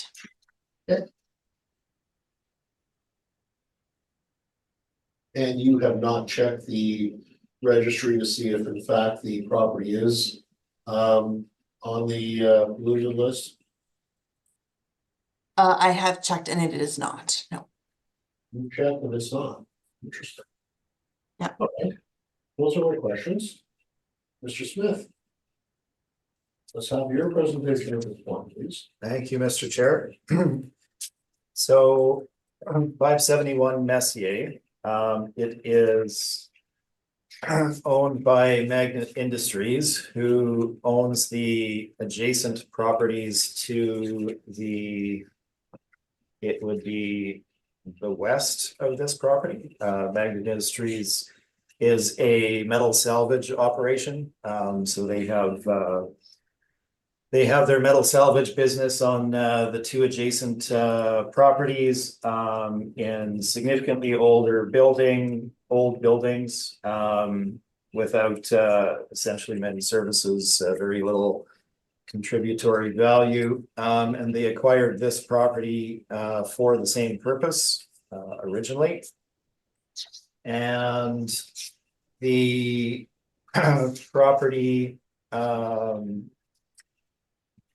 as is noted in my brief on my page, I guess it's my page number 1. They purchased the property in January of 2018 for a little over $308,000 at that time. And in the purchase of the property, it was indicated that the property was impacted, the soil was impacted, and work was required on the land for utilization of that land for the use that the purchaser was going to make of it. So we can delve into the background, and I understand the challenges of reviewing all of these properties internally. I've worked on this particular property for a number of cycles, and it was known to the city in prior cycles that there was contamination to the site at that time. So the purchase in 2018 occurred, and the current owner was required by the province to do some remediation of the land. I say some remediation of the land, because for their use, which is a surface only use, they did not have to go through a complete remediation of the site. There was soil removed, clean fill brought in, but not to the degree of completely cleaning the site. Background, and perhaps this is where I should have started. If we look at my page number 1, you can see that the property was, as I indicated, a former oil company tank farm or storage facility with extensive environmental contamination. There is a single structure on site, 2,600 square feet, that was originally constructed in 1920 for that original oil refinery occupant. It has no contributory value. It's essentially a shell. It's unheated. There's no services to it. Everything leaks. There's photos of it here for you. You can see the condition of it. It's not a rentable space, even for storage, as anything you put in there would not be in the same condition when you took it out. So the building really has no impact on the valuation of the property, either by the city or by ourselves. It is essentially the land value that we're looking at. So we have a situation where the property was improved, but not completely cleaned of any environmental impact. And this is an ongoing situation in that the property is restricted to surface only uses. in that no ground penetration or disturbance is permitted, in that you can't build on the site where piles or basements or foundation would be erected, where the soil would be disturbed. So that essentially limits you to surface only uses for the property. Obviously, significantly different than a standard industrial parcel, which you would purchase for development into a higher and better use with a building to complete your business or to rent out. So that is the background of the property.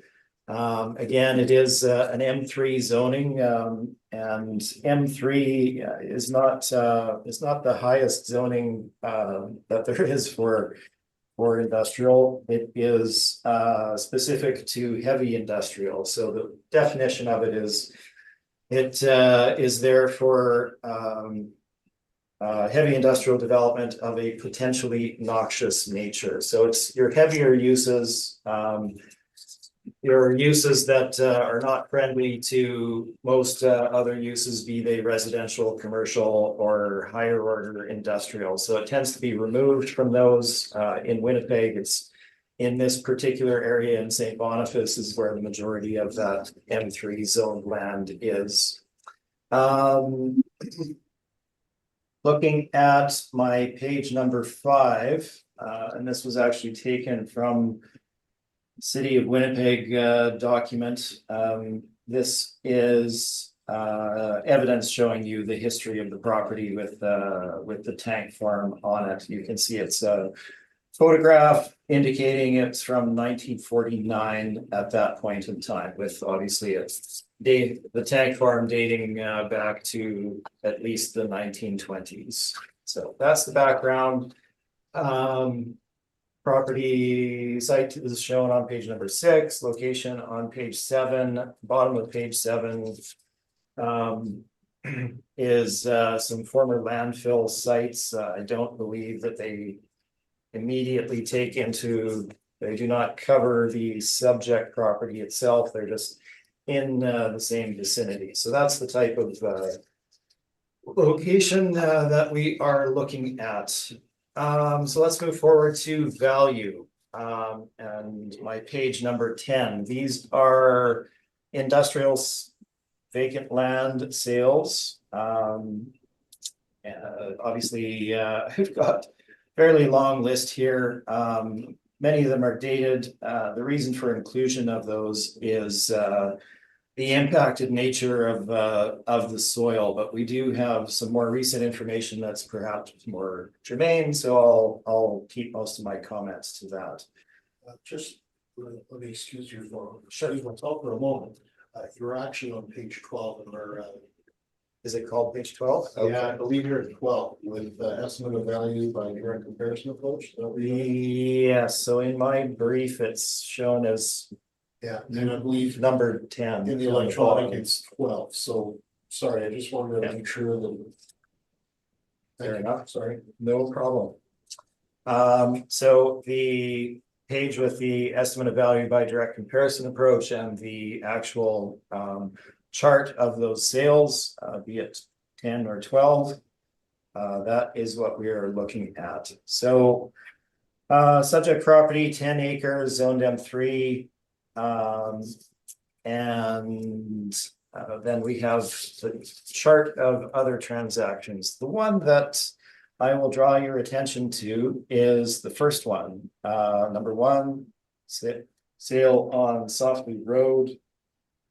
Pardon me, in March of 2021, a little over 3 acres, selling for a per square foot metric of $1.84 per square foot. Now that is also M3 zoned land. And pardon me, it is also a sale of a property that had contaminated soil as well. So it's directly comparable to the subject property in that way. And fortunately, it's also in the immediate vicinity of the subject as well. If you look at my page number 11, which would be perhaps your 13, the adjacent page, you can see where the Softly Road transaction is. It is as shown where the red dot is in the map at the bottom of the page, and then the aerial photograph above that. It is the west-hand side of Softly, in between the two developed parcels there that was transacted. Now, that is certainly the most comparable of the properties that we have. If you look at the map, our property at Messier is located obviously to the west of this in Mission Industrial, and it frankly is an excellent comp in comparison to the subject for these purposes. Beyond that, we do have other transactions here. 534 Duggold, 2020 sale, little larger, 14 acres, $2.25 per square foot. And then they go into older transactions. As the city will have found as well, it's difficult to have great comparables for some of the offbeat properties such as this one. So there's further text with regard to some of the transactions there at the bottom. We have the St. Boniface Stockyard sale from years and years ago at 13 cents per square foot, which had stigma and environmental impacts. Mazenod Road transaction was service land developed for Parmalat in St. Boniface. 733 La Jamoje was already serviced, graded and gravelled with some partial pavement fronting on La Jamoje. And then Inksbrook and Camille Sis, which I believe are in there, were sales of conventionally sized industrial parcels in a standard industrial area with strong demand for them. So that is the background. Really, the most informative sale is that Softly Road sale. It is 3 acres in size, sold in 2021. Subject property is a little over 10 acres in size. And again, is restricted from development on an ongoing basis. So we have applied a slightly lower sale price indicator of $1.75 per square foot compared to the $1.83, looking at the size of the parcel. And this gives us our final market value of $766,000 as indicated on my page 12, perhaps your page 14, if that's how it comes out. And that is my presentation. I'm happy to answer any questions you may have. Thank you very much. Mr. Rothman, if you have any questions of Mr. Smith at this point? I do, thank you. Mr. Smith, do you happen to have documentation in regards to the contamination for the property? The documentation, no, I do not. Okay. But as I'd indicated, the city is aware that or had been aware of the contamination on site. It is remediated though, if it was? It is remediated to the degree that the use that the owner was going to have of the property was acceptable to the government entity that covers those things. So not to the state where it can be fully developed to with industrial buildings, etc. So in this regard, should it not still be on the contamination list if that's the case? Well, one would think so, but I have found that the contaminated list that the province has is well, first of all, it's been trimmed significantly in the last short period of time, not necessarily reflecting all properties that have impacts on them. I'm not quite sure what their guideline for being on or off that list is now, but it's not the the sole arbiter of whether a property is impacted or not. Fair enough, fair enough. And I think that's why it is difficult to really see what's a good comparable in this regard, right? I was looking at your comparables and I couldn't find your number 3. Is it possibly 2185 Logan? Because I was able to find that address, but I couldn't find 225 Omens Creek for that price per square foot. Was this? I don't believe so. No, I would have to go back. Again, I don't have access to my records being in the room here. But if we had it as 225 Omens, I would believe that was accurate. But again, I'll certainly review the data to make sure it is. And then your number 2, would you say that's a good comparable in regards to the shape, as well as its accessibility to sewer and water? The shape. For that property, yeah, 534 Dugald. I'm under the impression that it's an irregular shape and it doesn't have sewer or water for that property. Yes, that was my understanding as well with regard to the servicing. The shape, I'm afraid I'm not aware of with regard to that particular parcel. Again, this, Mr. Chair, is the challenge in being both online and in the room, which I've brought to the board's attention in the past. So I'm afraid I can't really comment with regard to the orientation of that parcel. No worries, no worries. And then just one last observation. Your number 5, because I had that one as well. And it was dated in my comparable. I had a newer sale. For Lage. Okay. 733 August 2019. Yes, you are correct. There is an updated transaction for that one where it went for $44.87 per square foot. Yes, that was meant to be the new information. I apologize for that. It's not meant to be misleading, it's just oversight. Thank you. That's all my questions. Thank you. Thank you very much. Mr. Whitbread, questions? I have nothing, thank you. Thank you, Mr. Revez. I have a couple of questions here. Regarding the previous land sales in 2014, property was purchased for $725. That went to $308 in 2018. Do you know if that was an arm's length sale or was it within the owner's sort of corporate restructuring? It was an arm's length transaction, yes. Okay.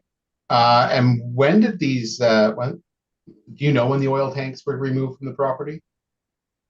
I'm afraid I'm not sure. I don't have the background as to when the tanks would have been removed. It was some time ago, certainly. Like before Magnet? Not within the last 10 years or anything of that nature.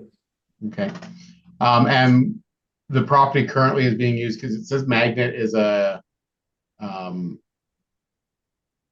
scrapper, I think you'd or recycler. Yes. Yeah. So those Metal salvage, yeah. Yeah, salvage. That was the word you used in your report. So those trailer looking items that you can see in the overhead satellite photos of the property, are Yes. those for salvage, or does Magnet also rent out the property to?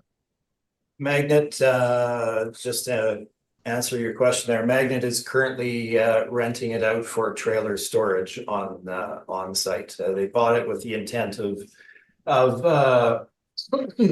using it for their own surface storage uses, and I guess they were approached at some point to rent it out to one of the adjacent businesses. So they do rent at least a portion of it out at this point.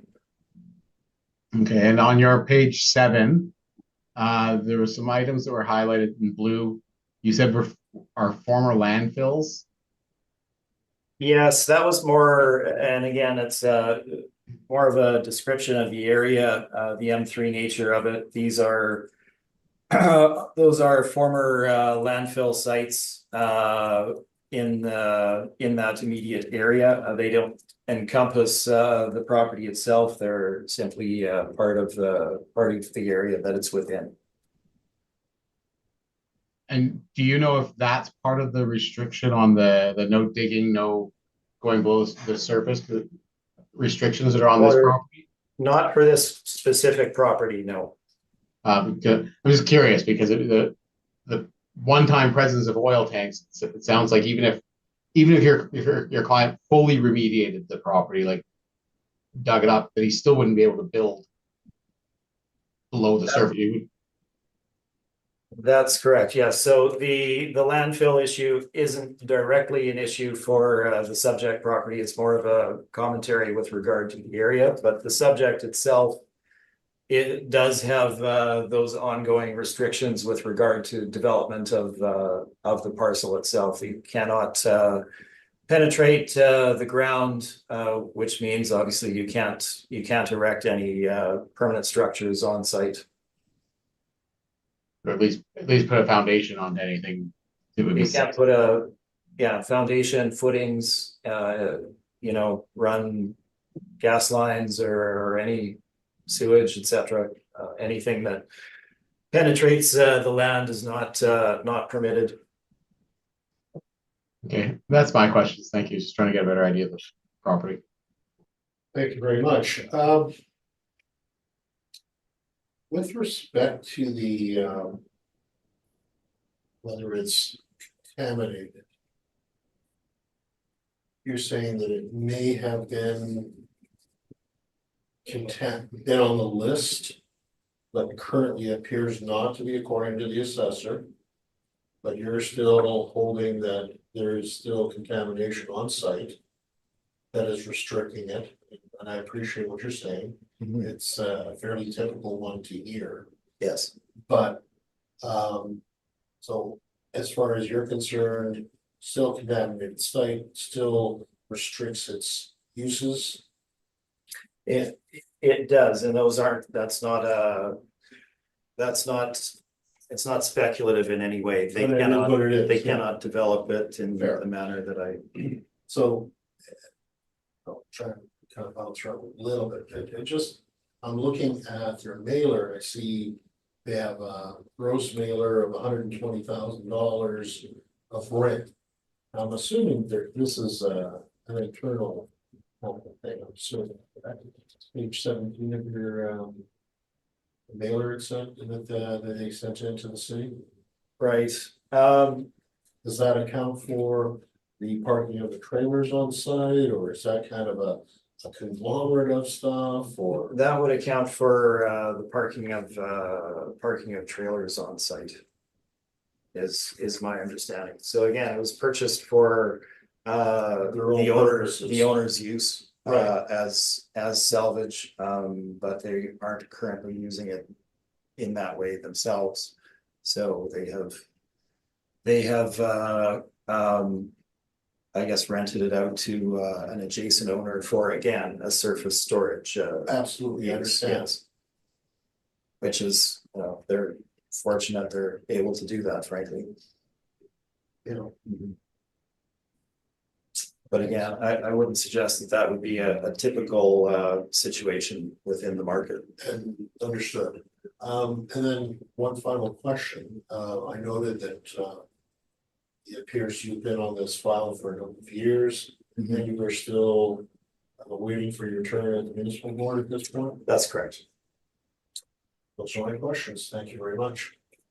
Thank you. Any final thoughts, Mr. Snow? No? No, I'm fine, thank you. Mr. Rothman? I don't, thank you. Thank you very much. That concludes this particular property on the docket today. Thank you both. Moving on to 101 Dawson. Mr. Rothman, would you like to walk through that particular presentation, please? Of course.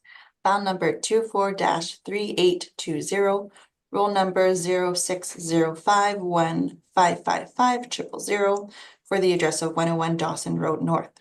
We are defending the assessed value of $860,000 for the 2025 roll year based on the reference date of April 1, 2023. It consists of 3 buildings with 1 story, actual year built 1939 to 1978. We have an effective year built of 1968. The breakdown is 2,472 square feet, built in 1939 with a wall height of 10 feet. 6,000 square feet, built in 1978 with a wall height of 16 feet. And 1,680 square feet, built in 1968 with a wall height of 18 feet. Sorry, kind of mumbled that up. Leasable area is 11,904 with land to plan area of 8.58.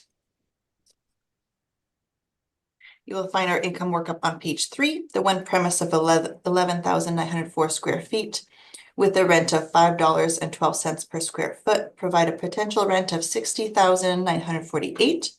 We've reduced that by a vacancy loss of 3%, plus expenses at 3%, with the shortfall at $4 per square foot. This gives us the net operating income of 55,918. We've capitalized that at 6.5%, in which generates our capitalized value of 860,277, in which we rounded down to $860,000. Page 4 has our rent comparables. They are net rents from the market, in which our model is based off of. We've provided 10 rent comparables with lease starting in 2018 to 2021, an area range of 8,107 square feet to 16,915 square feet, wall height of 14 to 28 feet, an effective year built of 1970 to 1986, and a net rent of $6.25 to $13.50 per square foot. You will find our capitalization rates on page 5, in which provide the industrial range of 5.35 at the 20th percentile to 7.30 at the 80th percentile. Our 6.5 is in the middle of this range. Maps are provided on page 6, showing its location. It is situated in the Mission Industrial Area off of Dugald Road, Messier Street or Plancas Street. Page 7 has an exterior photo as well as aerial views through to page 10. The income and expense report that was provided to us is on page 11 and 12, advising owner occupied. Based on this evidence, we believe that the assessed value of $860,000 to be fair and equitable, and ask for it to be confirmed. Thank you. Thank you very much. Questions, Mr. Smith? Yes, thank you, Mr. Chair, and I'll try and keep it brief here. I should have asked this in the first property. Given workload at the city, I'm assuming you haven't had the opportunity to inspect any of the properties here today? No way. Okay, thank you. Looking at your lease comparables then on page number 4, these would be all M2 zoned, I believe. I did a quick look for them. Is that accurate? No, there's a variety. Oh, perhaps Cordite would be M3. I may have missed that one. St. James is M3. And Alexander is M3. And the rest are M2 or M1.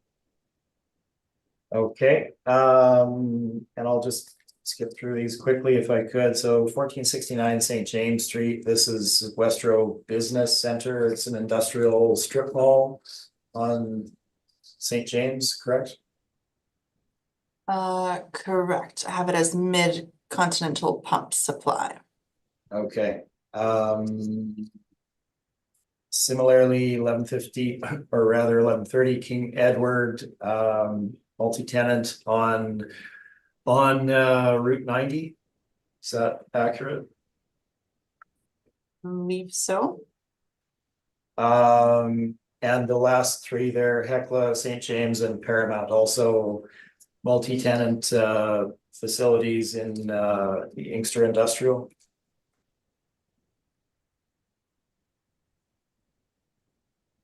Here, so. Okay. And to that point, and I have the same issue, would you agree it's difficult to find truly comparable properties to subjects such as this? Correct. Okay, great. Yeah. No, not meaning to put you on the spot. It is a challenge to get great comps for something such as this. And then capitalization rate, so your page number 5, the city isn't providing any direct transactions with regard to capitalization rates, I gather? No. Okay, and then in the second paragraph on page 5, and just bear with me here briefly, everyone. It states for the 2025 general assessment, April 1, 2023 reference date, capitalization rates were derived from model generated estimates of net operating income and sale prices that were time adjusted to April 1, 2023. So just to confirm, the way that the model develops its capitalization rates that it assigns internally are done in this fashion, is that right? Okay, those are all my questions, thank you. Thank you very much. I think at this moment, I'd like to take a quick break. If we could, gentlemen. I'm sorry, ladies and gentlemen. So please, if we could take a 5-minute break, that would be great, and we'll come back with questions from the panel. Thank you. 1 moment.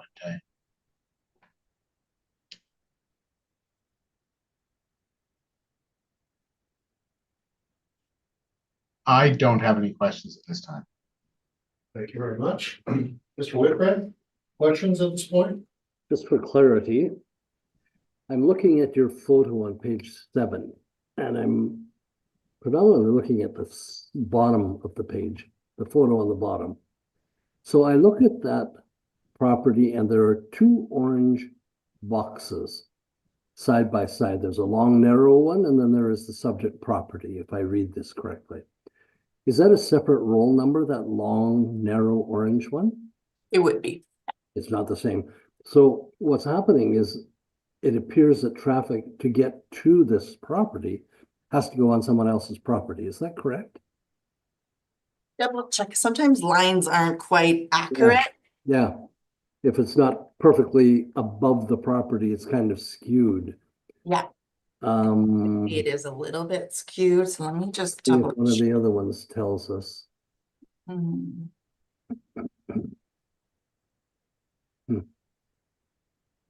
It does seem that way, doesn't it? It looks like it to me. If I go to page 8, the top photo looks at it from the other direction, and it still looks like it's and really remarkably set up. The entrance is on that other roll number. Yeah, and if you look at the page 8, Yeah, top photo. well, actually the top, and then you look at the bottom of page 8 where they don't have lines. But you could sort of see. Kind of like a public entrance. It looks like they share an entranceway. It looks like, I don't know. So let's assume that is a separate roll number, just for argument's sake. Would that have an impact on any of your numbers in this value you've provided? If it is a separate, Yeah. it would have accounted for it. So the value we have is for what it's outlined as. I'm just seeing, I see it differently on my screen here as far as the access. Trying to zoom in here. Should have the right address. It appears they're sharing it. Yeah, I've got even further on page 9 to look further. Yeah, the black page, bottom of page 9. Bottom of page 9. Yeah, definitely it's a shared entranceway. There's no question it's shared, but it almost seems to split. A building there as you're coming in off of the street. My guess is an old rail spur. There's an old railway right away. Could be. Because there's a railway, I thought I saw a picture with the rail line. So, Or maybe I imagined a rail line then. yeah, It doesn't continue through either end though, does it? Like we have no indication that it continues over Dawson or over the other end of the property. It just ends at Dawson. Yeah, it appears as like the exact same layout. But So that, the academic question then is, if it is truly someone else's property that they are accessing, will that have an impact on your cap rate, on your rent, on anything? no, because as far as we're aware, there's no accessibility issue. Mr. Rodney, is it possible that that piece of that parcel seems to be no man's land between the two, the next building over? Is it possible that it's owned by one or the other? That's Or owned by what, the subject property potentially? that's what I'm interested in finding out as well. Sorry, Mr. Whitbread, I'm interrupting your Yeah, that's all right. questions. We just want answers, don't we? Yeah, Just gonna see. Yeah, that's different owner. curious myself, yeah. Oops.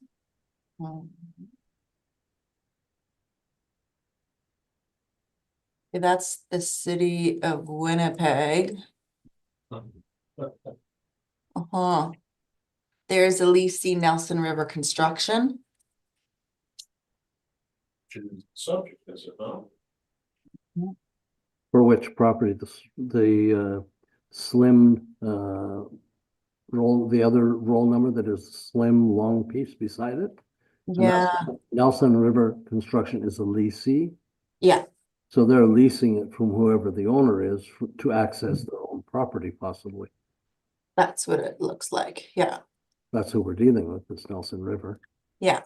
Okay, and well, it doesn't matter. You know what? It's a moot point. If they're leasing it, it doesn't matter. I have no further questions. Thank you, Mr. Chair. Thank you very much. And I think that's pretty much what my interest is in that. I do have one other one when you're done. Oh, go ahead, please. Any consideration for excess or surplus land here with a ratio of 8.58? Or is it pretty packed up in there? Yeah, it's pretty packed up. Yeah. We didn't add any. Yeah, I could see with the buildings already on the land there. It's kind of would be hard to divvy it up. Okay, thank you. That's it. Thank you again.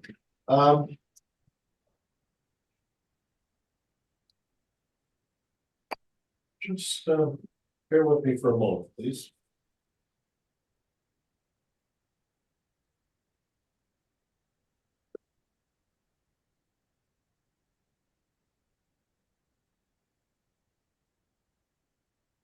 No, I think those are my questions. Thank you, sorry. Just wanted to make sure something had caught my mind. All right.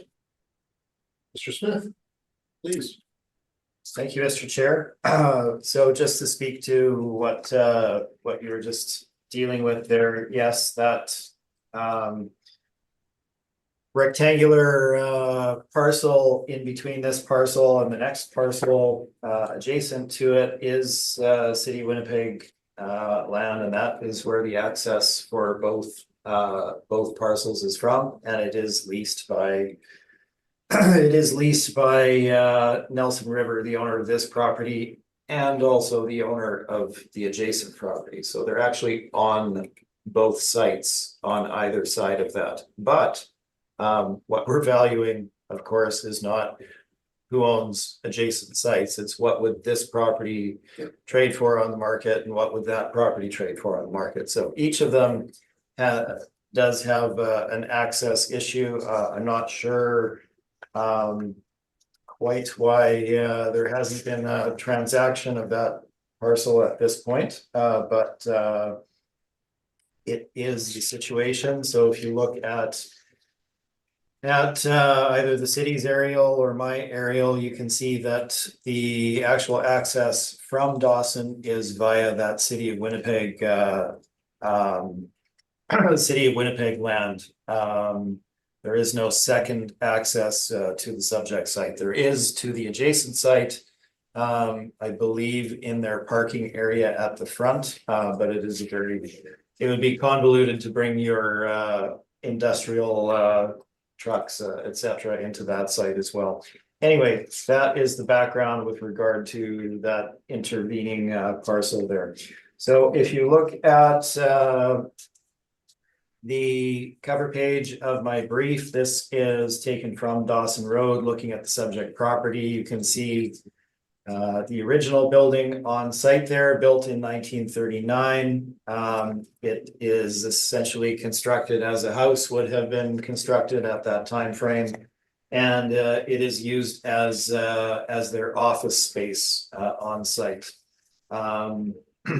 Again, essentially built as a residential building. Their basement is certainly not leasable space, so that probably does account for the difference between our leasable area and the city's leasable area in regard to the subject property. So if you look at my page number 3, we'll go through a bit of background on the property. So it's assessed at $860,000. This is a 45% jump from the 2023 assessment that was reduced at the board here. As you can see, the background with regard to the assessments is there for you to view. Again, we're looking at an M3 zone site, heavy manufacturing, and we have 3 individual buildings on site. First one built in 39, second in 68, and the last one in 1978, with a total leasable area of just over 10,000 square feet. So building 1, as already described, was that first building seen from the road. Second building, building 2, built in 78, relatively low wall height of 16 feet, 6,000 square feet in size. And then we have a masonry building built in 68 with a wall height of 18 feet, 1,680 square feet in size. There's no mezzanine area, etc. So the leasable area is the 10,152 square feet. We flip forward, you can see the buildings themselves. So you can see the first building, that being the 39 one. Bottom one is the 18-foot masonry building built in 68. And then finally, at the bottom of page 5, you can see the structure built in 1978, being 6,000 square feet in size. So we move in. The photos on page 6 are of the masonry building interior. And the photos on page 7 are of the metal building interior. The original 1939 building is just utilized for office space as it was built originally.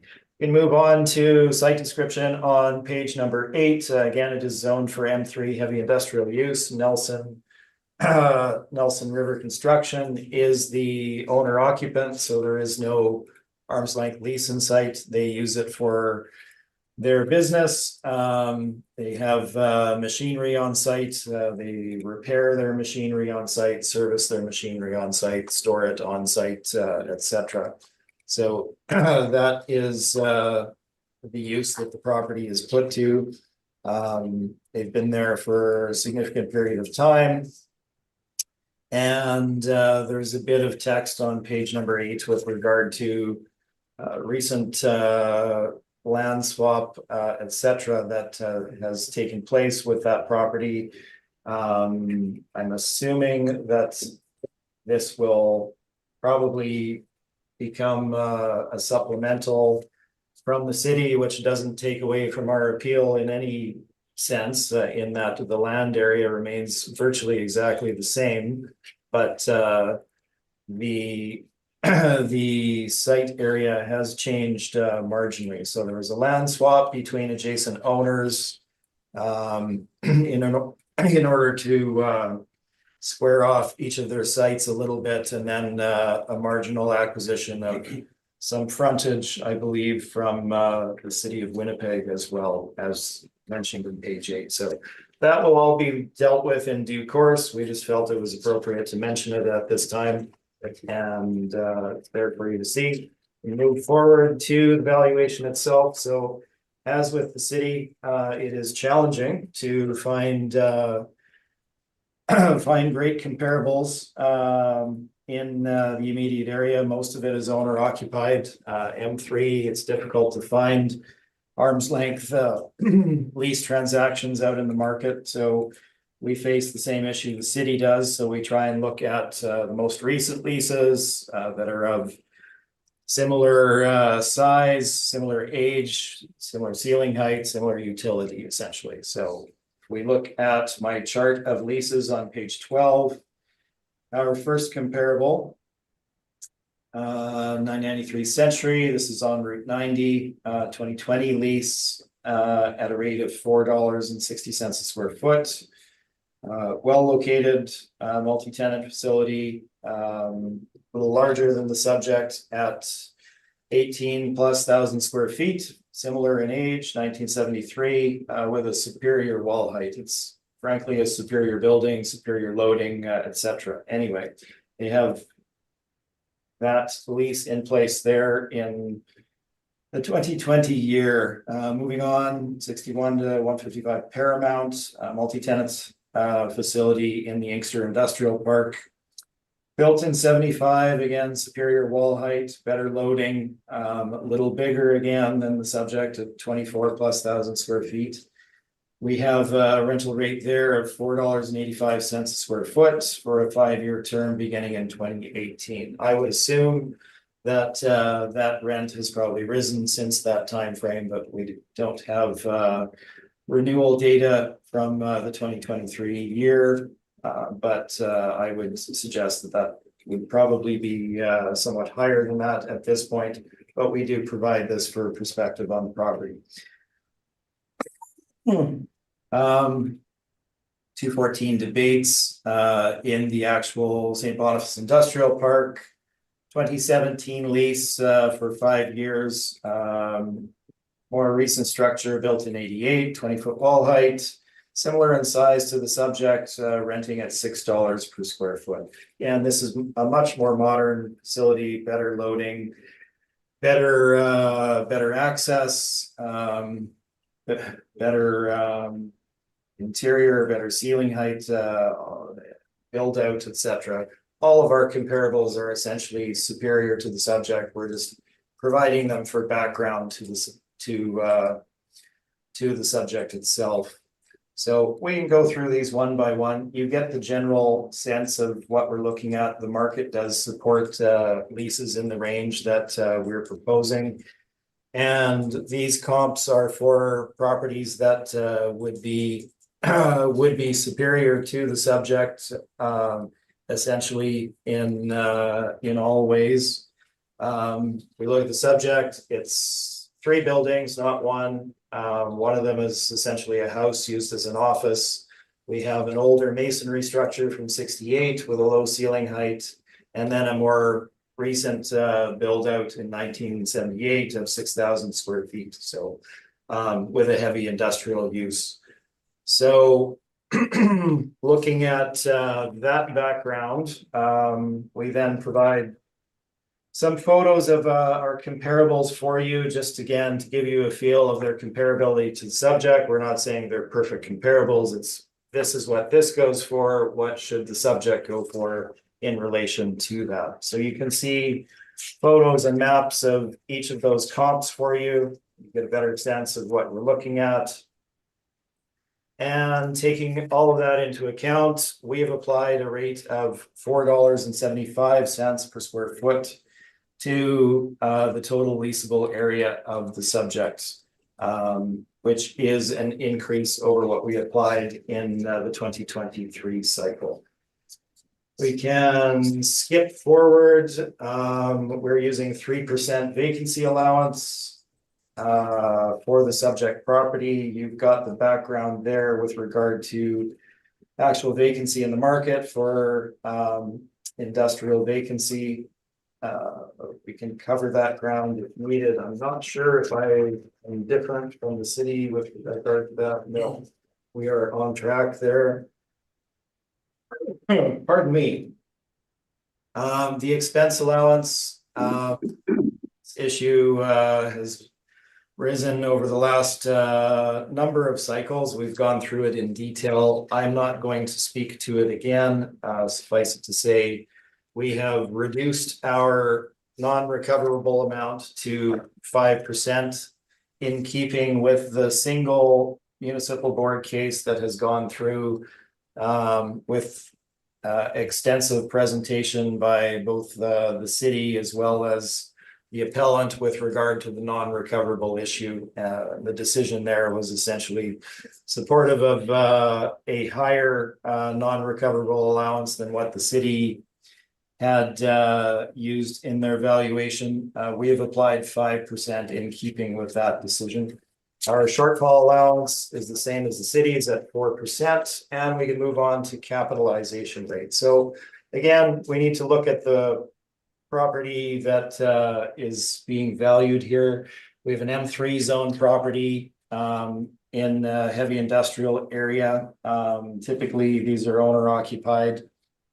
Certainly not standard investment grade industrial assets that people are looking for with regard to investment. So they would likely fall outside of the standard capitalization rate ranges that the major brokerages put out. We look at my page 22.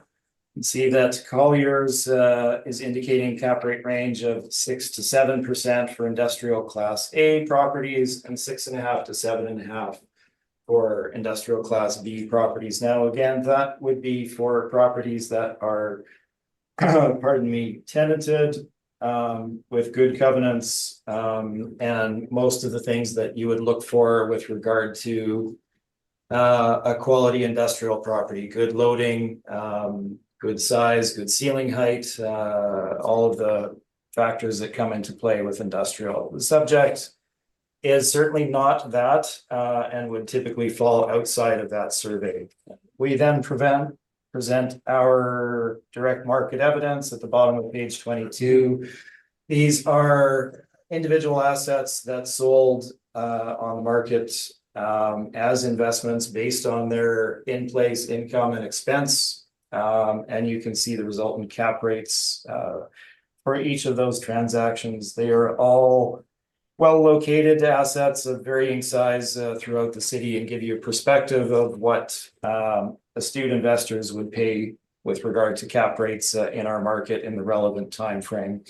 So they range from a low of 6.1% up to a high of 8.7% for a transaction in 2021. Closest one being the 2019 sale on Mission Street at a cap rate of 7.8%. Additionally, and I believe I've mentioned this to all of our panel members here today, we have the issue of the significant shift in interest rates taking place between spring of 2022 and the valuation date of April 1, 2023. My colleague in the room next to us here presents this perhaps a little more eloquently than I. He presents it as interest rates essentially being the engine of the commercial real estate market, which is a very accurate way to depict it.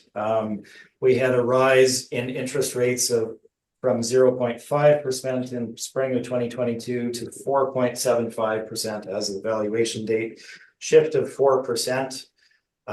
That's rising from essentially a historic low, up 4%. Now, a 4% shift in interest rates is, I can't overstate this, a huge shift in interest rates. If you were to look at this as if, just bringing it back to basics, if you were to look at buying a house in April 2022 versus 2023, the mortgage lending rates that you would receive in 2023 would be dramatically different, and your cost of servicing that debt on buying that house would be dramatically different as well. Exactly the same thing for commercial property. Your cost of borrowing and servicing the debt on an investment property would be significantly higher as of the valuation date, and that would, of course, eat into your profit on the property, and your return, of course, on the property, which automatically drives capitalization rates upwards as well. Investors are not in the business of reducing their returns. So if you looked at the same property in spring of 2022 versus 2023 at the valuation date, you are going to be willing to pay less for it for these exact reasons, which of course drives a higher cap rate. So all of that taken into account, we have applied a capitalization rate of 7% in our analysis. Obviously, there's going to be less tenants for a property such as this versus your standard multi-tenant investment industrial property on the marketplace. So we have used a 7% cap rate, and this is summarized on my page 23, and it gives us our final market value of $617,000. And I am open for your questions. Thank you. Thank you very much, Mr. Smith. Mr. Locke, do you have any questions at this point, Mr. Smith? I just have one in regards to page 22. How did you select these addresses in particular for your cap rate analysis? Well, they were transactions in the marketplace that we had the detail with regard to the income and expense of the actual property. So we were able to develop the capitalization rate based on the actuals, which is the only way to accurately do it. That's my only question. Thank you. Thank you. Thank you very much. Mr. Whitbread, questions? So I think I heard you say that the difference of about $1,752 square feet was related to a basement in that house office building. Is that correct? That would have, it's the only thing that I've been able to identify that would make sense, because there is basement space there and there is no mezzanine space in either of the industrial buildings. So, and the basement is about 2,472 square feet. yeah, it may be According to partial the basement, I'm not sure. That's the evidence from the city. Their page one evidence shows the basement of 2,472. Okay, now why do you say that? You differ from the city. Obviously, they say it's leasable. You say it's not. Why do you say it's not? Well, many reasons. Basement space is exceptionally rarely leasable space. And certainly in this case, it's not leasable space. There would be zero market for anybody to lease the space. If you were to lease the property, as is standard in our marketplace, you're leasing the above grade space. So you would lease the main floor. If there were developed mezzanine space with offices, you would lease that. below grade space is not leasable space in 99.9% of situations out there in our marketplace. So a basement in a residential type structure would not be considered leasable space. Have you inspected the property? I have, yes. And do you know what's in that basement? Storage to my recollection. Okay. It's So not developed as an office. not developed into suites or anything like No. that. You can recall. I can, yes. Thank you very much. No other questions. Thank you. Mr. Perez, would you like to ask questions at this point? I just have one, and most of your comps are multi-tenant industrial. Yes, for the most part, I think many of them are. The photos should help us. I think the Oak Point Highway might be the only exception to that. And again, I respect what you've already said about the difficulty in finding comps. Is there a reason why you went with multi-tenant instead of single tenant?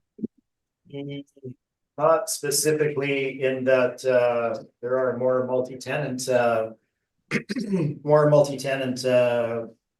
leases out there in the marketplace that we have access to. There's just it's not that there aren't single tenant ones, it's that we have a few less of them. And again, we're looking to make it as comparable as possible. So we want it to be in that same kind of age range, same kind of leasable area, wall heights, all of the other distinguishing features. So that was kind of what we looked at, and these were the comps that fell into that range for the subject.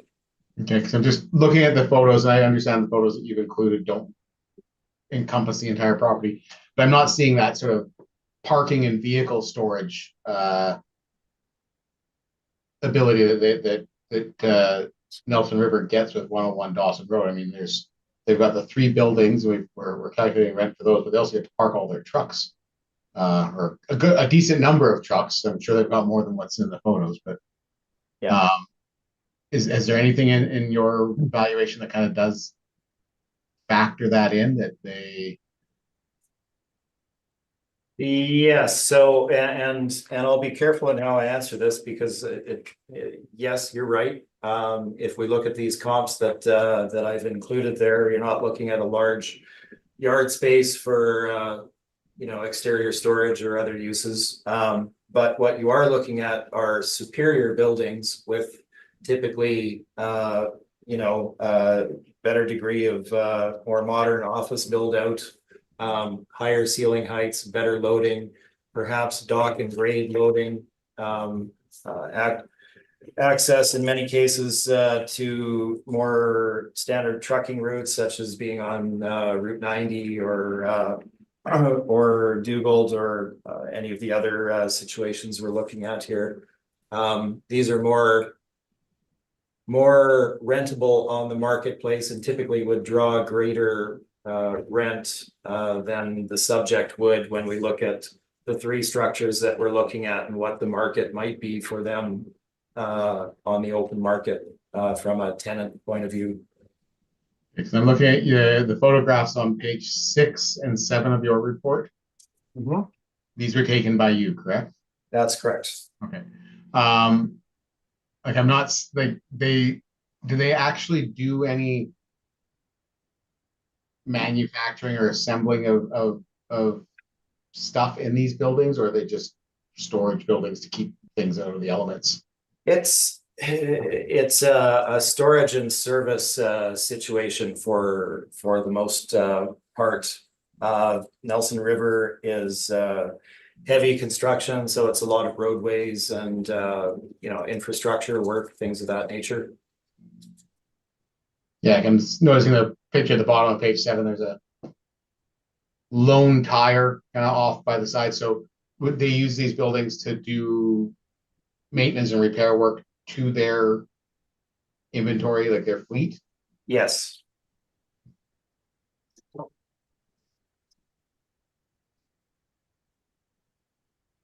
Okay. And there's no pictures that you said that the old, what, is it actually an old house, the 1938, 39 building? And it looks like one. Well, I wasn't really able to determine that. I mean, it's built out in a typical house kind of fashion, but has been modified over time, of course, so I'm not entirely sure if it was originally a house or not. If it was a fairly large house for that time frame. Yeah. 2,400 square feet, so I don't want to say it was a house or it wasn't. It just has that type of structure and design to it. And the entirety of the house, well, you said there's some storage of Well, like files and papers and files and stuff in Yeah. the basement, but the main Yeah. floor is just an office. that's correct. That's where the That's where HR, this is payroll run people, from. Yeah, all that kind of stuff are up there. And we don't have any comps. I noticed from the city either on that property being compared to actual office space. no, and I wouldn't do that either in my valuation because you're looking at the property as a whole, so it would be the use of the property as a whole. You wouldn't find a tenant for office space in this area. Essentially, they were only looking for office. They would, lease in more traditional area for that, like just Marion or Provencher or something. Okay, so just, yeah, like, It's can't it's imagine one what component of manufacturing would go on in a space like that either, so. No, Okay. Those are my questions. Just wanted to get a better understanding of the property and how it's used. yeah. So just in relation to that, the comparables that we're providing you as lease comps would have office space within them as well.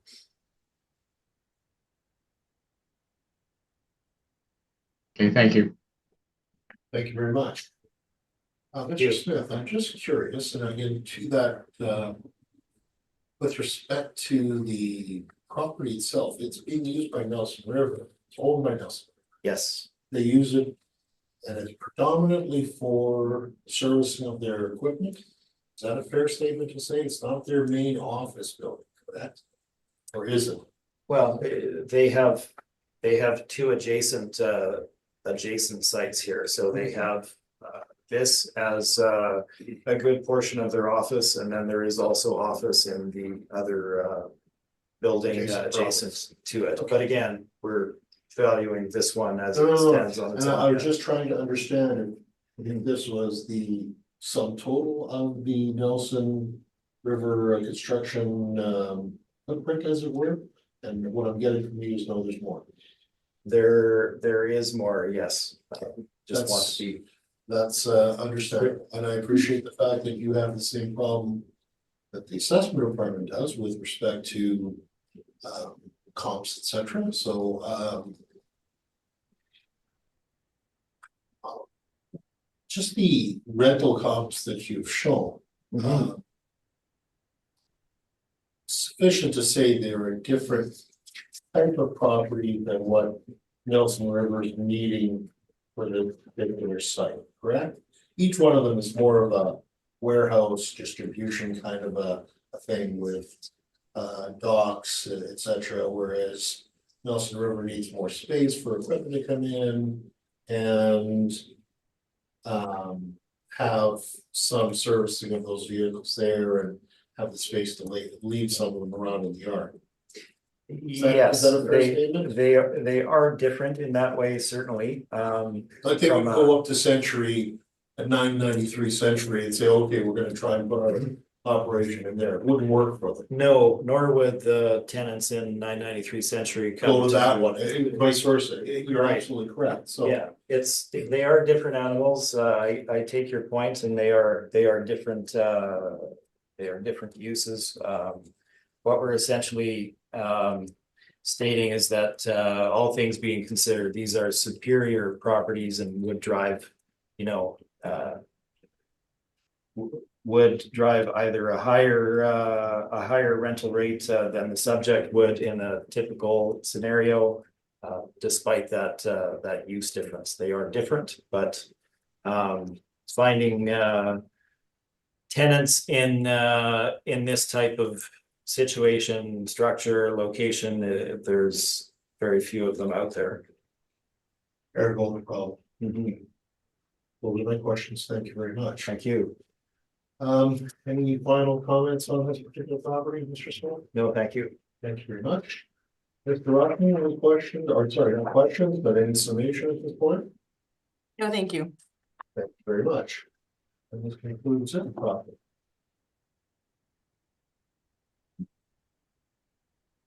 Bringing us to the last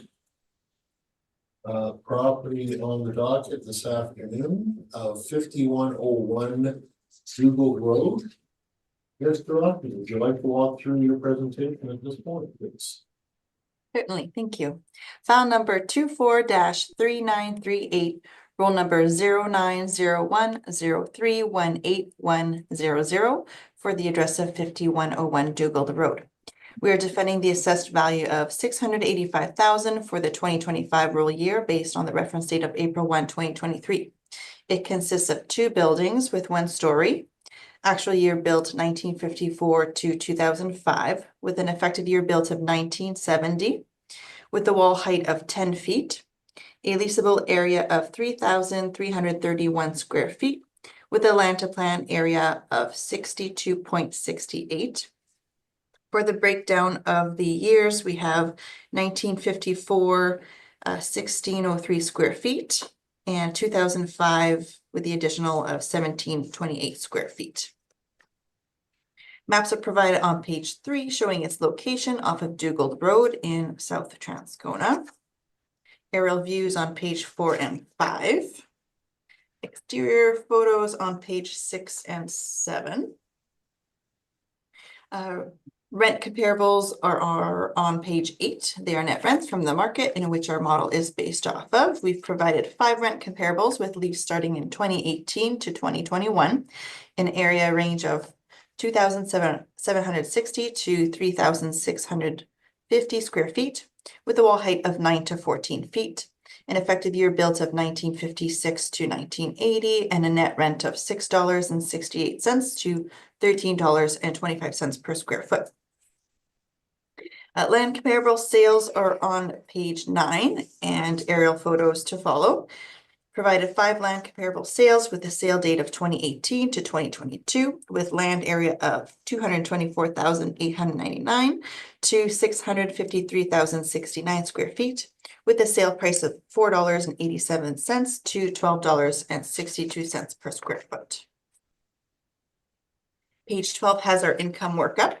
The two premises add up to 3,331 square feet with a blended rent of $5.93 per square foot, providing potential rent of $19,740. We reduced that by a vacancy loss of 1.5% plus expenses at 3%, with the shortfall at $4 per square foot. This gives us the net operating income of $18,661. We've capitalized that at 5.45%. in which generates our capitalized value of $342,404, with an additional land value of $343,000, in which provides the total of $685,000. You will find our capitalization rates on page 14, in which provides the industrial range of 5.35 at the 20th percentile to 7.30 at the 80th percentile. Our 5.45 is within this range. Income and expense report provided to us is on page 16 through 19. Blank one first, and then the second one advises that it's owner occupied. Based on this evidence, we believe that the assessed value of $685,000 to be fair and equitable, and ask for it to be confirmed. Thank you. Thank you very much. Mr. Smith, questions at this time? Yes, thank you, Mr. Chair. Again, as with the prior properties, you haven't had the opportunity to inspect the property, I'm assuming. No. And would you agree that one of the structures on site is a 1954 residential building? Home? Yes. Okay. Want to make sure. That's the 1603 square feet, right? Yes, I believe so. Yeah, correct. Okay, and obviously I recognize the challenge in having comparables. Would you agree that none of the comparables on page 8 are residential in nature? Correct.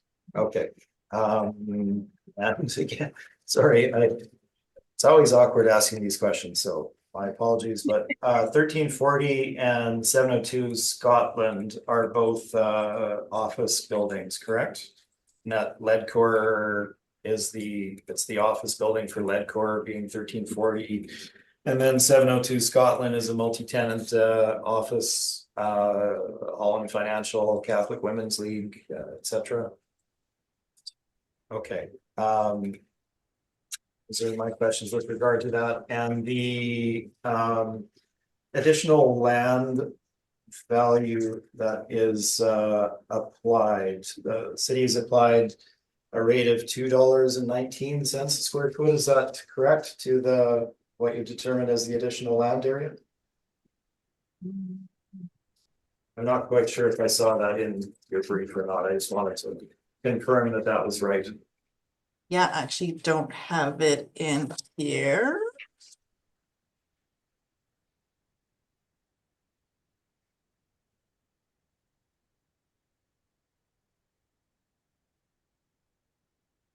Suppose I don't have that in here.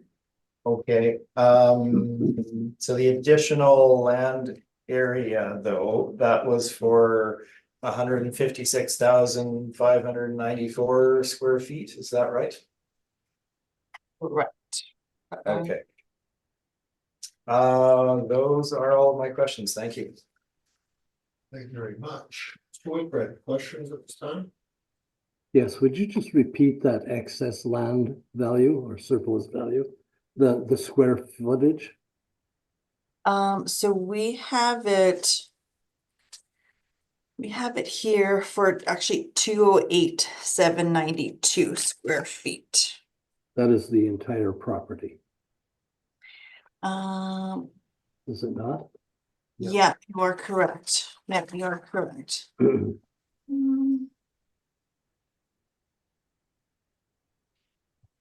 I just heard a number 156. Something, something, something. Either you or the assessor or the applicant.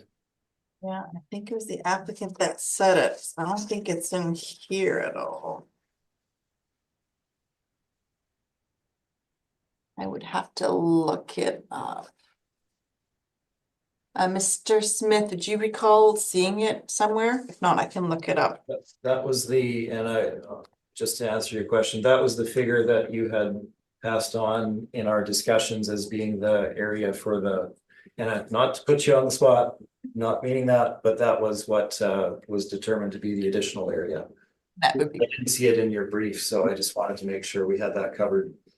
yeah, no. May I ask Mr. Smith what that number is? 156? Let me get that for you. 156,594 square feet. Thank you very much.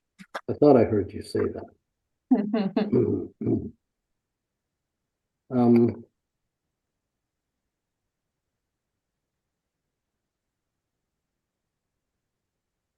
So if you look at I'm going back to your photos, I'm trying to find a good photo of the property. Like an aerial view. Yeah, there we are. I think we could try page 8, page 6, even page 5 of your photos. So I see the property with 5101 on it, and that appears to be the house. If I understand you correctly. Correct. And again, how many square feet was that house?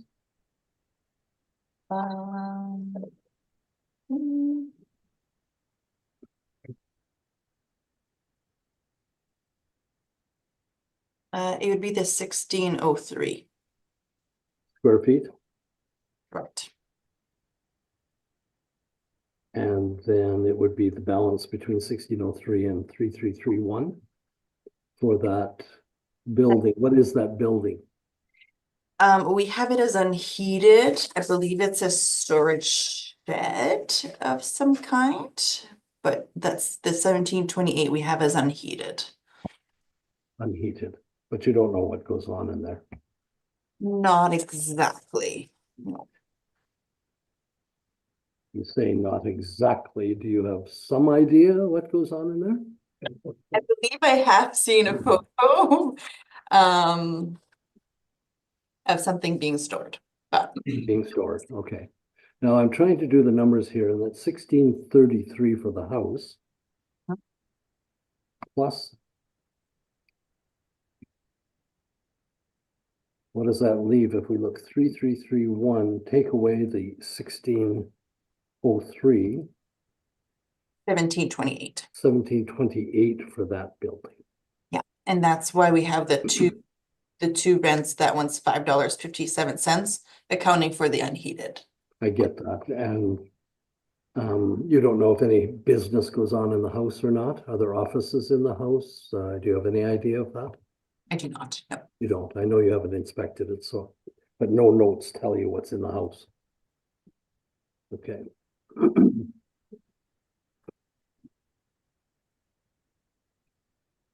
When you have a roll, sorry, I'm displaying my ignorance and multiples here.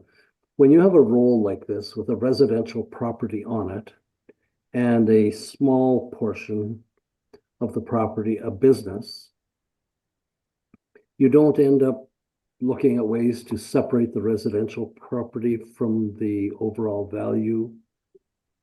It just rolls together, does it? Yeah. Okay. Thank you. I have no further questions. Thank you very much. Mr. Prudence, any questions? Yes, and I might also be putting my ignorance on display, Mr. Whitbread. So following some of these questions, the land in the photos looks like there's a fair bit of bare land. Is there a value attributed to that for like renting it to farmers or other uses? Like, is it? Not that I'm aware of, especially with the layout of it. It seems like it's right in the middle of the whole land. So I foresee it to be difficult to divvy it up. What kind of business? Sir, do you know what kind of business is operating there? Just it doesn't really matter, but yeah, so it's owner occupied. Currently, I believe it is vacant. it's currently vacant. Okay. So then those trailers that you can see in the photo, we don't know if they're tied to the business that was there or if that's separately rented out to someone else. We don't know. I do not know. Okay, that's my questions. Oh, sorry, I had one more. Yeah, go ahead. You set the vacancy rate at 1.5%. Is there a reason why we went so much lower than normal? It was automatically generated. I would just presume that that's what it was originally set as for the property, and there's been no changes. Okay, just seems. Okay, that's all. Just seems lower than what we normally see for the vacancy rates. So, just curious if there's anything, or if it's that would have been done by the model, like when you in the modeling. Just okay. Thanks. Thank you very much. Based on the address, it seems like it would be close to the edge of the city of Winnipeg, would it not? It is, yeah, it's right before the perimeter. Almost an agricultural kind of a basis really out there, isn't it? I mean, it's still within the city. Obviously, you've got it as an active role in the city of Winnipeg, so yes, I'm going to agree with you there. Do you know if it's for sale at this point in time? Not that I am aware of. The only reason I ask is on one of your pictures, looks to be for sale sign on it. Yeah, and I did notice that. That was a Google search. That Okay. did created the brief. Thank you. Those are my questions. Mr. Smith? You're up, my friend. Thank you, Mr. Chair.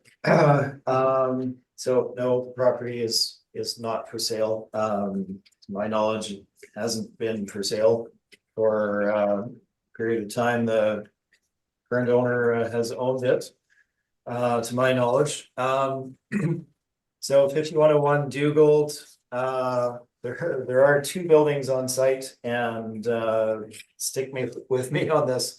There's essentially no contributory value to those buildings that are on site. What we're really looking at is land value. Now, what I've done in my valuation is give you a range. I've done an income valuation, which is theoretical, and I've done the land valuation to you, and they are relatively similar, but it really should be done on a land basis when you see the buildings that we're referring to. So my page number 1 gives you some more background, assessed at 685,000.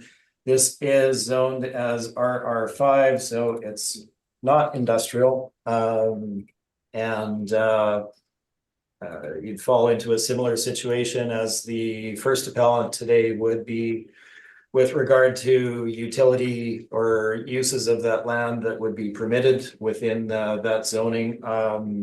Given the state of the structures that we're looking at and the fact that they really don't contribute to the value, I haven't gone to the effort of giving you the RR5 definition, etc. But suffice to say, you're not going to get industrial tenants moving in and operating businesses here under that zoning category. Anyway, that's background. Two buildings on site. 1954 was the original construction of the residence on site. 1,603 square foot bungalow.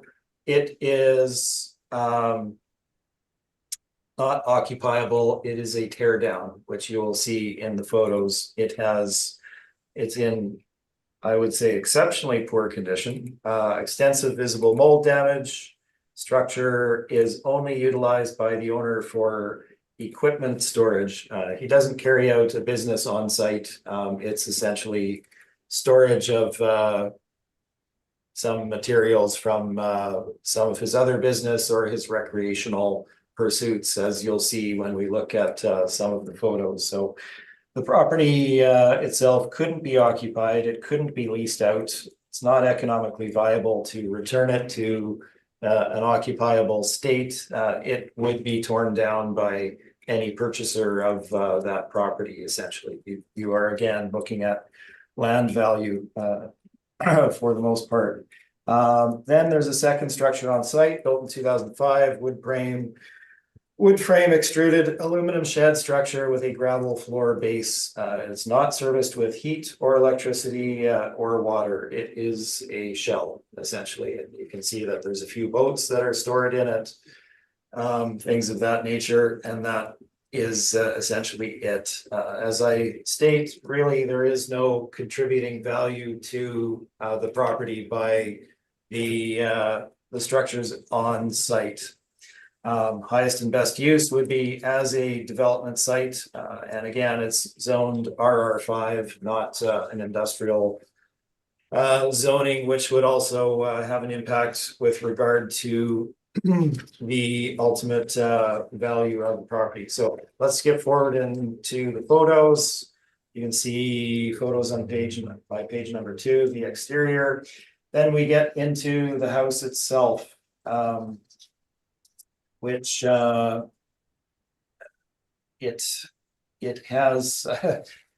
has heat, but very, very minimal heat, in that when I have been in to inspect it in the winter, as you can see, it was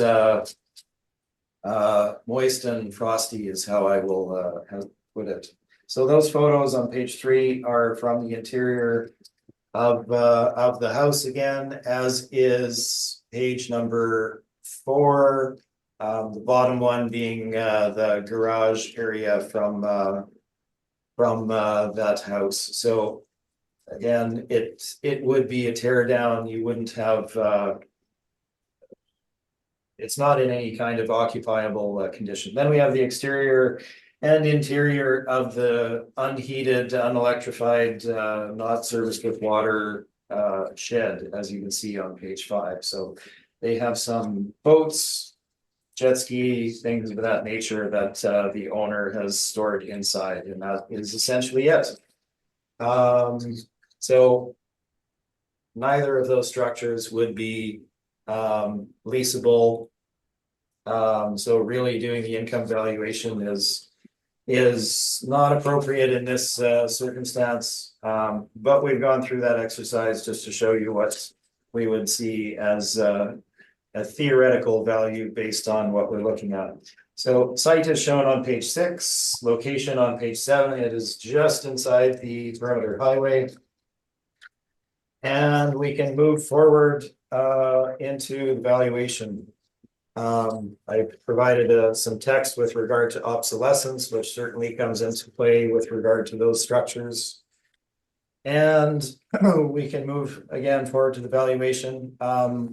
You're not going to find lease comps on the market of any kind of comparable situation. So I have applied a nominal net rent, not that they would achieve this because it's not leasable, but I've applied a nominal net rent of $3.50 a square foot.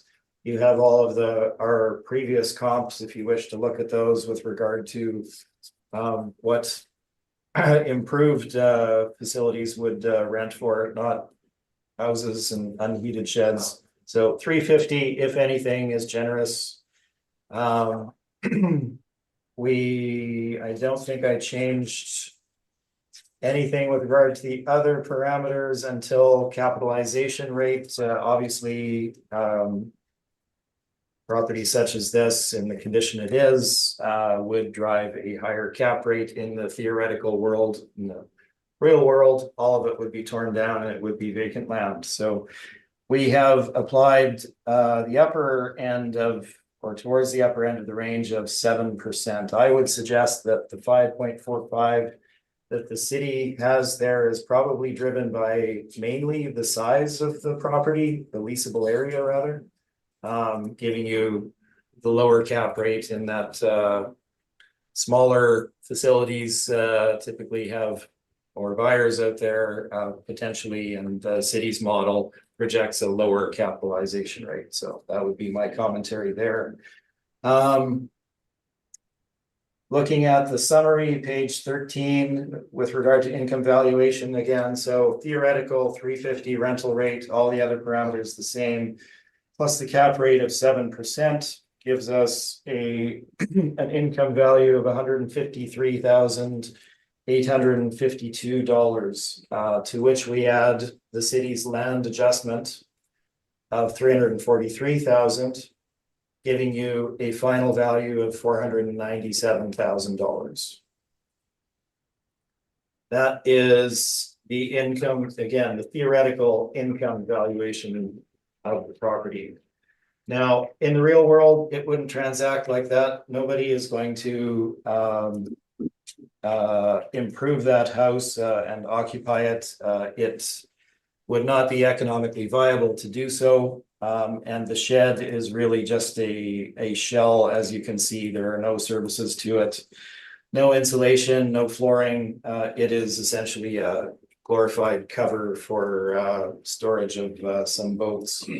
So we move forward to land value. Now, looking at valuation of the property from a land perspective, the city had valued the additional land for the property at $343,000, and the area that was deemed to be additional land was 156,594 square feet. This is all on my page 14 if you're wondering where I am. So doing the math there, that is equates to $2.19 per square foot for the additional land area that was attributed to it. Now, looking at the property where it's located, looking at the comps that we've gone through and some of our other properties here, we were not in disagreement with that value. As you can see on the income side, we added it in directly as the city had it for additional value. So the $2.19 a square foot is an appropriate rate for the land value for that property. So we took that $2.19 and applied it to the entire area of the parcel, being 208,792 square feet. And this gives us a final value of $457,000 rounded. Now, that really would be how the property should be valued based on what it is. That's how it would happen in the marketplace. And we feel that the $457,000 is your most accurate indication of value for the property. But on the off chance that you need to look at the income value, we've also done that stream as well, which gives you the higher value of $497,000. But I would emphasize again, that's theoretical. You're not going to tenant these spaces. Many reasons they're not occupiable, they're not economically viable to bring back, and the zoning would restrict what could be done there as well. So that is my presentation, and I'm open for your questions. Thank you. Thank you very much. Mr. Rodney, do you have any questions at this time? Yes. Mr. Smith, you had made comments about the no sale aspect. Are you aware of any intentions of putting it on the market? No, I've spoken with the owner in recent months since the application, and he has no intent that I am aware of putting the property up for sale. And the property owner is currently using it for storage. And I think you made it quite clear that you don't believe it to be valuable space. That's The question to you is just that, not even to use it as a storage warehouse, which is what we have it as on record. well, a storage warehouse would have all of the services available to it and generally not be a house, right? And have proper loading and all of the facilities that you would have in a normal warehouse situation. The shed structure has no services, no insulation, gravel flooring. It is essentially a cover from the elements. No more questions. Thank you. Thank you very much. Questions, Mr. Perez? I may have missed the answer in all of this. Is the land being used for anything else? There's some storage, like do you know about those trailers? Were they there when you inspected the property, or? I don't recall trailers being on site when I inspected the property, no. But I don't know, I don't have any detail with regard to those trailers, I'm afraid. No, I mean, I would assume given how on the there's- fringe of the city it is, I assume the Google car doesn't go down that far on Google very often, because you said the for sale sign's not there either, right? So. Well, they don't have it for sale as far as, and this is coming directly from my conversation with the owner in the fall period here. He had no intent of selling the property, so I don't know when that sign is from. Okay. But you had inspected the property. I don't actually have any other questions for you. I think you answered everything. Thank you. Thank you very much. Whitbread? Yes, I'm curious about something. Did you take the photographs in your evidence when you were I out? did. You did? I did, yes. All right, so if I take you to Page 2, top photo. You just tell me when you've got it.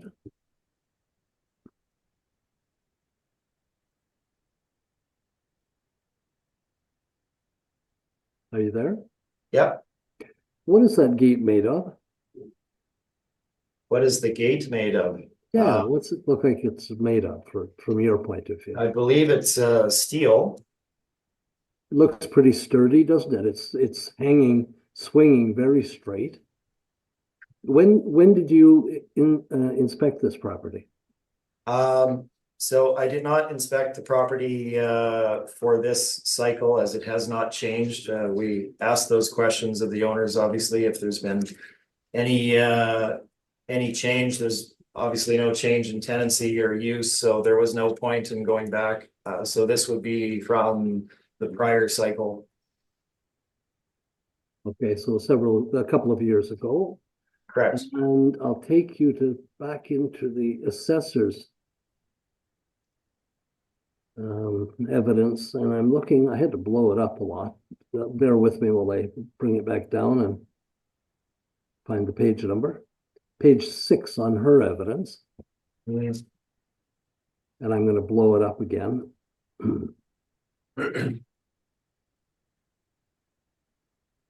That gate's not quite as straight and sturdy as the other gate. It's actually a wooden gate, by my judgment from these photos, which says that the change was made. May I redirect a question to the assessor, Mr. Chair? Sure, why not? What date was this photo taken? Can you tell me, Madam Assessor? Of course. The one on page 6. Yeah. With the something for lease sign in front. I think it's land, maybe.